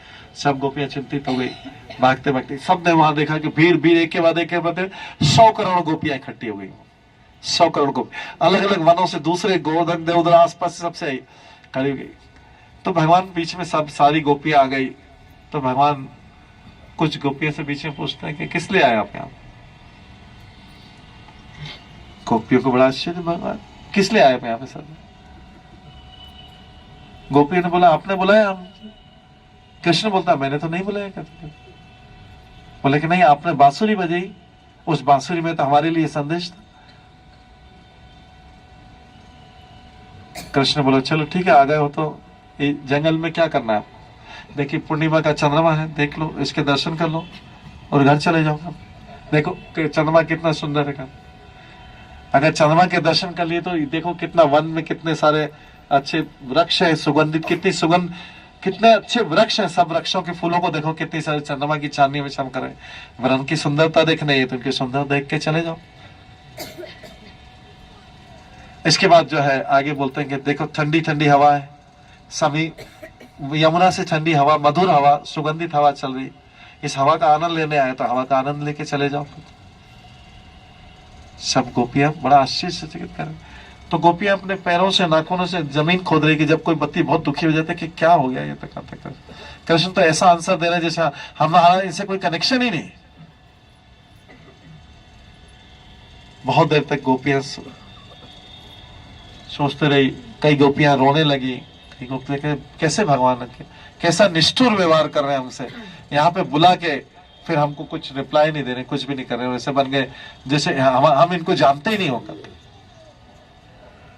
तो कृष्ण बोलते कि भाई, कृष्ण समझाए कि आपने सब देख लिया, जाओ अपने घर चले जाओ, जहाँ पे तुम्हारे माता पिता इंतजार कर रहे होंगे, जो अविवाहित है, जो विवाहित है, उनके पति और बच्चे इंतजार कर रहे होंगे। जाओ अर्धरात्रि में, या जंगल में भयानक पशु हैं, इतने सारे पशु हैं, कहीं कोई पशु आ गया, कोई खा गया, जाओ अपने अपने घर जाओ और जाके अपने घर में अपने पतियों की सेवा करो। ये तो पत्नी का कर्तव्य है कि अर्धरात्रि में से बाहर निकले और अपने पतियों को छोड़ के, बच्चों को छोड़ के आगे जाओ, उनकी सेवा करो, उनमें मन लगाओ, इधर मत। जब बहुत देर ऐसा बोलते रहे कृष्ण, तो अभी गोपियों को क्रोध आया, गुस्सा आया। बहुत देर सुना उन्होंने, अभी गोपियां बोलती कि हे कृष्ण, आप ऐसे निष्ठुर और क्रूर क्यों हो गए? इतने क्रूर क्यों हो गए? हमको बुलाने के बाद क्रूर हो गए। ये मैं समरी बता रहा, छोटे में बहुत बड़ा है। और आप हमसे बोलते हैं कि अपने परिवार वालों के पास चले जाओ और वहां पे जाके करो। परिवार वालों को तो हम छोड़ के आए हैं, हम तो आपके इस भरोसे आए थे, क्योंकि हमने तो सुना है कि जो आपकी शरण में आ जाता है उसको कहीं और जाने की जरूरत नहीं पड़ती, और आप हमको फिर से अपने परिवार की शरण में, इस संसार की शरण में भेज रहे हैं, उसको तो छोड़ के आए हम। तो कृष्ण बोलते क्या बात, छोड़ के आए तो वापिस चले जाओ। बोले कि हमारे पति, हमारे पिता हमें स्वीकार नहीं करेंगे। बोले नहीं जाओ, अभी स्वीकार कर लेंगे, आप चले जाओ, एक बार ट्राई करो, स्वीकार कर लेंगे। गोपी अनंत बोला कि अजीब व्यवहार कर रहे हैं कृष्ण। जब बहुत देर इस तरीके से बहुत वार्तालाप चलते, गोपियां भी जवाब दे रही थी, अभी कृष्ण बहुत ज्यादा। थोड़ी बात पास में कृष्ण गोपियों के उत्तर से हार गए। गोपियों को उत्तर इतना इमोशनल, वो बोलते आंसू जोर जोर से रोने लगी और कहने लगी कि आप हमें छोड़ देंगे तो हमें कौन। और आप बोलते हम अपने परिवार वालों में अपना मन लगा ले जाके करते हैं। मन कितने प्रकार के होते हैं? कृष्ण से पूछा, आप बताओ मन कितने होते हैं? कृष्ण बोला मन तो एक ही होता है। जब मन एक ही होता है और आपने हमारा मन ले लिया तो हम अपने परिवार वालों में मन कैसे लगाएंगे? एक ही मन था, वो आपने ले लिया। अगर आप बोलते हैं कि हमको परिवार में मन लगाना, आप हमारा मन वापस देते, हम अपने परिवार वालों में लगा लेंगे। कृष्ण बोलता है मेरे पास तो आपका मन नहीं है। बोले कि नहीं, मन आपने हमारा ले लिया है, आपने हमारा मन ले लिया है, वो हमको वापस दे दो। अगर आपको लगता है कि हम आपके प्रेम के योग्य नहीं है। इस प्रकार से बहुत देर प्रार्थना करते करते गोपियां जो है भगवान ने उनसे प्रसन्न होकर उनकी परीक्षा ले रहे थे कि कितनी, तो सारी की सारी गोपियां हिली नहीं, बोले हम वापस नहीं जाएंगे। भगवान ने बोला, सब दुखी हो गई, रोने लगी। तो भगवान ने बोला नहीं, मेरा उद्देश्य आप लोगों को कष्ट पहुंचाना नहीं था, मैं तो केवल आपकी परीक्षा ले रहा था कि आप कितने दृढ़ हैं। तो जब सारे जो है भगवान ने बोला कि ठीक है, अब मैं आपके साथ रासलीला करता हूं। तो रासलीला का उद्देश्य एक था कि अपने जो सब गोपियां भक्त हैं, इन्होंने करोड़ों करोड़ जन्मों तक भगवान की भक्ति की, तब जाके भगवान अपना पर्सनल टच दे रहे हैं उनको। जैसे कोई होता ना कि पूरे जीवन में जाके कि मैं प्रेसिडेंट से जाके मिलूंगा, बहुत ट्राई करता जाके प्रेसिडेंट से हाथ मिलाने के लिए अवार्ड, उसके लिए उसकी बहुत वैल्यू रहती है कि प्रेसिडेंट से हाथ मिला, देखो सबको फोटो बिताता है। यहाँ पे फोटो का नहीं, लेकिन सबकी इच्छा कि भगवान कृष्ण एक बार अपना सहयोग दे, इसलिए तपस्या की। तो सारी गोपी के साथ भगवान ने रासलीला आरंभ की। मैं शॉर्ट में बता रहा हूँ सारी चीज। रासलीला आरंभ करने के बाद में भगवान ने इस तरीके से थे कि हर गोपी के आसपास कृष्ण थे, ऐसा घेरा बनाया था। हर गोपी के आसपास कृष्ण थे और हर कृष्ण के आसपास गोपियां थी, ऐसा करके पूरा घेरा बनाया। और बहुत जोर जोर से जो है गोपियां गीत गाने लगी और सब आकाश में सब जो है देवता था, ऊपर से मृदंग बज रहे थे, मृदंग का ताल और म्यूजिक सब ऊपर से सारे लोग बजा रहे थे। और वो इस तरीके से पूरे ब्रह्मांड में जो है इसकी ध्वनि गूंज रही थी और जोर जोर से गीत गा रहे थे। सब गोपियां जोर जोर से गीत गा रही थी और उसके साथ डांस कर रहे थे। इस तरीके से ये जब चला तो बीच में हर गोपी को यही लग रहा था कि भगवान कृष्ण खाली मेरे साथ, कोई गोपी दूसरी साइड में देखती नहीं थी, क्योंकि इतनी भगवान में इतनी मग्न थी कि वो साइड में देखती नहीं, तो उसे को पता नहीं कि दूसरी गोपियां भी थी।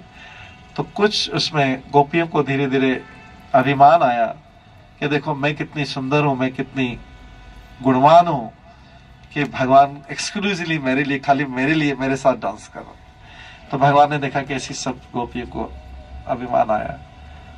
ये थोड़ी देर लीला का पार्ट था, गोपियों को भौतिक गर्व नहीं आता। तो भगवान ने सोचा कि इनको थोड़ा सा, तो गोपियां क्या करी कि भगवान के कंधे पे झुकने लगी इस तरीके से। जैसे होता है ना, कोई किसी को प्रेम करता तो अच्छा मेरे कंधे, मेरे को संभाल लो ऐसे। तो भगवान के ऊपर ऐसे थकने लगी, इतना डांस करते करते करते करते करते करते सब पसीने थकने लगे। तो भगवान का सहारा लेने लगी सब, कि ऐसे भगवान कोई भौतिक व्यक्ति है, जैसे कोई स्त्री भौतिक व्यक्ति के सहारा ले, उससे बहुत प्रेम करता था, ऐसा पूरा उस पर करे तो वो व्यक्ति संभाल भी लेता है। लेकिन यहाँ तो भगवान है। भगवान ने सोचा कि इनको अभिमान हो रहा है, ये मेरे को एक साधारण व्यक्ति समझ रही है मेरे प्रेम के कारण। भगवान उसी समय जब सब डांस चल रहा था, भगवान तुरंत अंतर ध्यान हो गए। राधा रानी और कृष्ण बीच में थे और जो है बाकी सब गोपियां आसपास थी। भगवान तुरंत रासलीला से अंतर ध्यान हो गए। सब गोपियां देख लेंगे आसपास, कहां गए कृष्ण, कहां गए? अभी कृष्ण नहीं, अरे कृष्ण, अरे सब जो गोपियां जोर जोर से चिल्ला रही, उन्होंने कहां गए सबसे पूछा। उनको तब पता लगा कि सारी गोपियों के साथ भी सबकी हालत एक जैसी हो गई। अच्छा उसके साथ भी, तुम्हारे साथ भी कृष्ण कहां चले गए, कहां चले गए? फिर उनको अपनी गलती का एहसास हो कि हमको अपना अभिमान हो गया था, हम कृष्ण के सारे थे। हमने सोचा कि कृष्ण हमारी थकान करने के लिए हम उनका सपोर्ट ले लेंगे, और इस तरीके से करके तो सारी जो है गोपियों का वो। उसके बाद देखें कि उन्हें राधा और कृष्ण भी बीच में नहीं है, राधा कृष्ण बीच में नहीं। तो फिर राधा रानी को लेकर कृष्ण अलग चले गए। सारी गोपियां धीरे धीरे जब मिले तो विलाप करने लगी, विरह करने लगी, जोर जोर से रोने लगी। सारा जंगल वृंदावन सब जगह घूमने लगी। बहुत बड़ा वर्णन है, वो बहुत अच्छा वर्णन है। वृक्षों से पूछती, लताओं से पूछती, इससे पृथ्वी से पूछती, यमुना नदी से पूछती कि कृष्ण कहाँ है, कृष्ण कहाँ है, कृष्ण कहाँ है, कृष्ण कहाँ है। वो पूरा कृष्ण के प्रेम में पागल थी, उनको पता ही नहीं कि कोई जवाब देंगे। हिरण जा रहे थे, हिरण से पूछती तुमने कृष्ण को देखा क्या। तुलसी से पूछती कि तुमने कृष्ण को देखा क्या। इनसे पूछती, उसने पूछती कृष्ण को देखा क्या तुमने। पूरी पागल वाली पूरी रात भर उस अवस्था में थी। उन्होंने सोचा कि कृष्ण जरूर राधा रानी के साथ चले गए। कृष्ण राधा रानी के साथ गए थे तो, लेकिन एक जगह आगे जाके राधा रानी को भी थोड़ा अभिमान हो गया। कृष्ण आते, राधा रानी ने बोला कि मेरे को थक गई हूं मैं, मेरे को उठा लो। तो उन्होंने सोचा कि राधा रानी को भी अपमान हो गया, तो कृष्ण कंधे आगे बढ़ाया, राधा रानी को उठाने के लिए किया। राधा रानी जैसे ही चढ़ने लगी, कृष्ण अंतर ध्यान होगा वहां से गायब। राधा रानी चढ़ने के लिए देखा तो कृष्ण नहीं। राधा रानी भी इस तरीके से कृष्ण को अकेली ढूंढ रही थी बहुत दूर। राधा रानी ढूंढते ढूंढते जाके आगे वो राधा रानी मूर्छित हो गई। इधर गोपियां सोच रही कि राधा रानी कृष्ण राधा रानी के साथ चले गए, लेकिन आगे जाके बहुत दूर जाके रात भर घूमते घूमते घूमते घूमते ऐसी जगह में पहुंच गए, चंद्रमा की प्रकाश भी नहीं, ऊपर चंद्रमा का पूर्णिमा का पूरा चंद्रमा था, लेकिन एक किरण भी नहीं आ रही थी, इतने घने जंगल थे। उसमें प्रवेश कर गई। उनको अभी डर नहीं, क्योंकि कृष्ण नहीं है तो उनके लिए प्राणों की कोई वैल्यू नहीं, अपनी लाइफ की कोई वैल्यू नहीं। और इस तरीके से करके जब पहुंचे तो देखा एक जगह राधा रानी गिरी पड़ी। राधा रानी से पूछा तुम कैसे। राधा रानी भी अपनी कहानी सुनी। फिर सब लोग कृष्ण की खोजने लगे। कृष्ण खोज नहीं पाया, थक हार के सारी गोपियां जो है थक हार के पूरा, अभी रात्रि का अंतिम प्रहर होने वाला था, रोते रोते रोते रोते पूरे जोर जोर से पूरे यूनिवर्स में सब लोग रो रहे हैं। उनको देखे कि गोपियों को भगवान ने ऐसी कंडीशन में छोड़ दिया रात्रि में, और ऐसी जो गोपियां भगवान से इतनी प्रेम करती ऐसी करती, सब लोग यमुना के किनारे आ गई और अब जोर जोर से रोने लगी। फिर उसने सोचा कि भगवान रोने से भी नहीं आ रहे हैं, तो सबने मिलकर जोर से एक गोपी गीत गाया भगवान के विरह में, भगवान को प्रसन्न करने के लिए। इसका नाम है गोपियों का यमुना के किनारे। जब ये गोपी गीत जैसे ही पूरा होगा, इसके में श्लोक जो सारे 19 श्लोक है, तो इसमें ये गीत पूरा हुआ। उसके बाद में भगवान जो है 19 श्लोक है, भगवान कृष्ण दर्शन। गोपियां आते से बहुत जोर से शिकायत करी, भगवान क्यों गए। भगवान बोलते मैं आपकी परीक्षा ले रहा था। गोपियां बोलते ऐसी परीक्षा लेते आप करते, हम तो प्राणवीर, हमारे प्राण चले जाते। जब भगवान को लगे कि इनके प्राण जाने वाले, तब जाके भगवान आए। बोलते ऐसी परीक्षा। भगवान बोलते कि मैं अपनों की भक्तों की ऐसी परीक्षा लेता हूँ। तो उसी में से ये जब गोपियां गीत गाती है, बहुत सुंदर, ये विरह का गीत है। जब भगवान से सेपरेशन होता है, तो जब भगवान के प्रति प्रेम रहता है, वो हाईएस्ट लेवल का रहता है। मिलने में तो थोड़ा उनको अभिमान आ गया था, मिलने में कह रहे ये तो ग्रांटेड है, तो है ही से हमारे साथ ही करता। लेकिन जब विरह होता है, तो जो उसको याद होती, जो प्रार्थना होती है, वो बहुत गोपियों ने जो प्रार्थना की, इसलिए इसको हाईएस्ट लेवल की प्रार्थना माना जाता है। तो इसे में बोलते हैं, जो अभी हमने बोला नाई तव कथा अमृतम तप्त जीवन, गोपियां भगवान से प्रार्थना करती हैं कि आपके शब्दों का अमृत, इसको ध्यान सुनेंगे, आपके क्या है, तव कथा अमृतम, आपकी कथाओं का अमृत, तव कथा अमृतम तप्त जीवनम, आपकी कथाओं का अमृत। और आपकी मतलब कथाओं का अमृत, आपकी लीलाओं का वर्णन, जैसे अभी हमने भगवान की लीला सुनी। इस भौतिक जगत में कष्ट भोगने वालों के लिए जीवन और प्राण है, मतलब जो हम तो आपकी कथाओं से और लीलाओं से ही जीवित है। अगर ये नहीं होता तो हम प्राण विहीन हो जाएंगे। जब आप रहते हैं तो हम दर्शन कर लेते हैं, लेकिन आपके बिना हम केवल आपकी कथा और आपकी लीलाएं सुनते रहते हैं। यही हमको जीवन देने वाला है, यही हमें प्राण देने वाला है।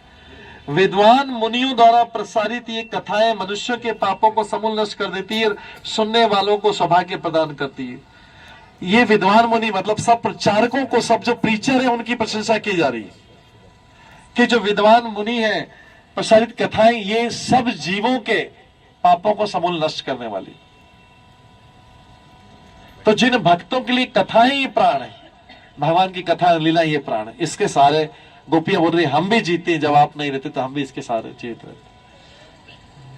ये कथाएं जगत भर में विस्तीर्ण है, पूरे जगत में प्रकाशित है और आध्यात्मिक शक्ति से उत्पन्न। इन सब कथाओं में आपकी आध्यात्मिक शक्ति है। निश्चय जो लोग भगवान के संदेश का प्रसार करते हैं वे सबसे बड़े दाता है, भूरिदा जना। तो वह भगवान की कथाओं का जो प्रचार करते हैं इस जगत में सबसे बड़े दाता है। क्यों सबसे बड़े दाता है? क्योंकि आप किसी को भोजन देंगे, अगर 2 टाइम भोजन नहीं दिया तो उसके प्राण नहीं जाएंगे, वो फिर भी जीवित रहेगा। 3 दिन में पानी नहीं देंगे फिर भी कुछ घंटे जीवित रहेगा साथ। लेकिन गोपियां बोलते ये तो प्राण चले जाएंगे अगर ये नहीं मिलेंगे। तो सबसे बड़ा कल्याण करने वाले, सबसे बड़े दाता कौन है, सबसे बड़े दानी कौन है? जो लोग भगवान के संदेश का प्रसार करते हैं वो सबसे बड़े दानी है। इस प्रकार से गोपियां यहाँ पे अपनी स्थिति को बता रही कि हम किस प्रकार से जीवित हैं। अभी भी हम जो आप नहीं थे, हम इसलिए जीवित थे क्योंकि हम आपका गुणगान कर रहे थे, आपकी कथाओं को गा रहे थे। तो ये जो है गोपियां इस प्रकार का अच्छा है। और भी ऐसे श्लोक बहुत सुंदर सुंदर है, तो टाइम तो नहीं, अभी टाइम हो गया कभी आज। और कभी जो है गोपी गीत के ऊपर अलग से एक दिन का 2 दिन का सेमिनार हो सकता है, वो कर लेंगे गोपी। ठीक है, हरे कृष्णा। तो यहाँ पे प्रचारकों को पूरी क्लियरली प्रशंसा श्लोक में गोपियां कर रही है कि जो भगवान की कथाओं का प्रचार करते हैं, गोपियां प्रशंसा करें। भगवान गोपियों की प्रशंसा करते हैं। वो गोपियां जो है ये बोले कि जो आपकी कथा का प्रसार करते हैं वो सबसे बड़े दाता। तो जो लोग प्रचार कर रहे हैं उनके लिए एक बहुत बड़ा एनकरेजमेंट है कि चाहे कोई छोटा प्रचार करे। प्रचार करने के लिए ऐसा नहीं कि माइक की जरूरी है, यही जरूरी कहते हैं। प्रचार करने के लिए कोई किसी को हरे कृष्णा बोलता है, वो भी बदले में हरे कृष्णा बोल देता है, वो भी एक प्रचार है। वो भी एक प्रचार है। प्रचार छोटा से बड़ा हो सकता है।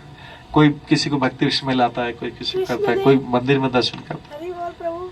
प्रभुपाद ने भी बहुत सारी परीक्षाएं दी थी, कृष्ण ने बहुत परीक्षा लिया था। प्रभुपाद ने भी, हाँ, लास्ट में बहुत कुछ भगवान ने बहुत सारी परीक्षा ली थी प्रभुपाद की। ऐसे गोपियों से भी परीक्षा ली भगवान ने, गोपियों से।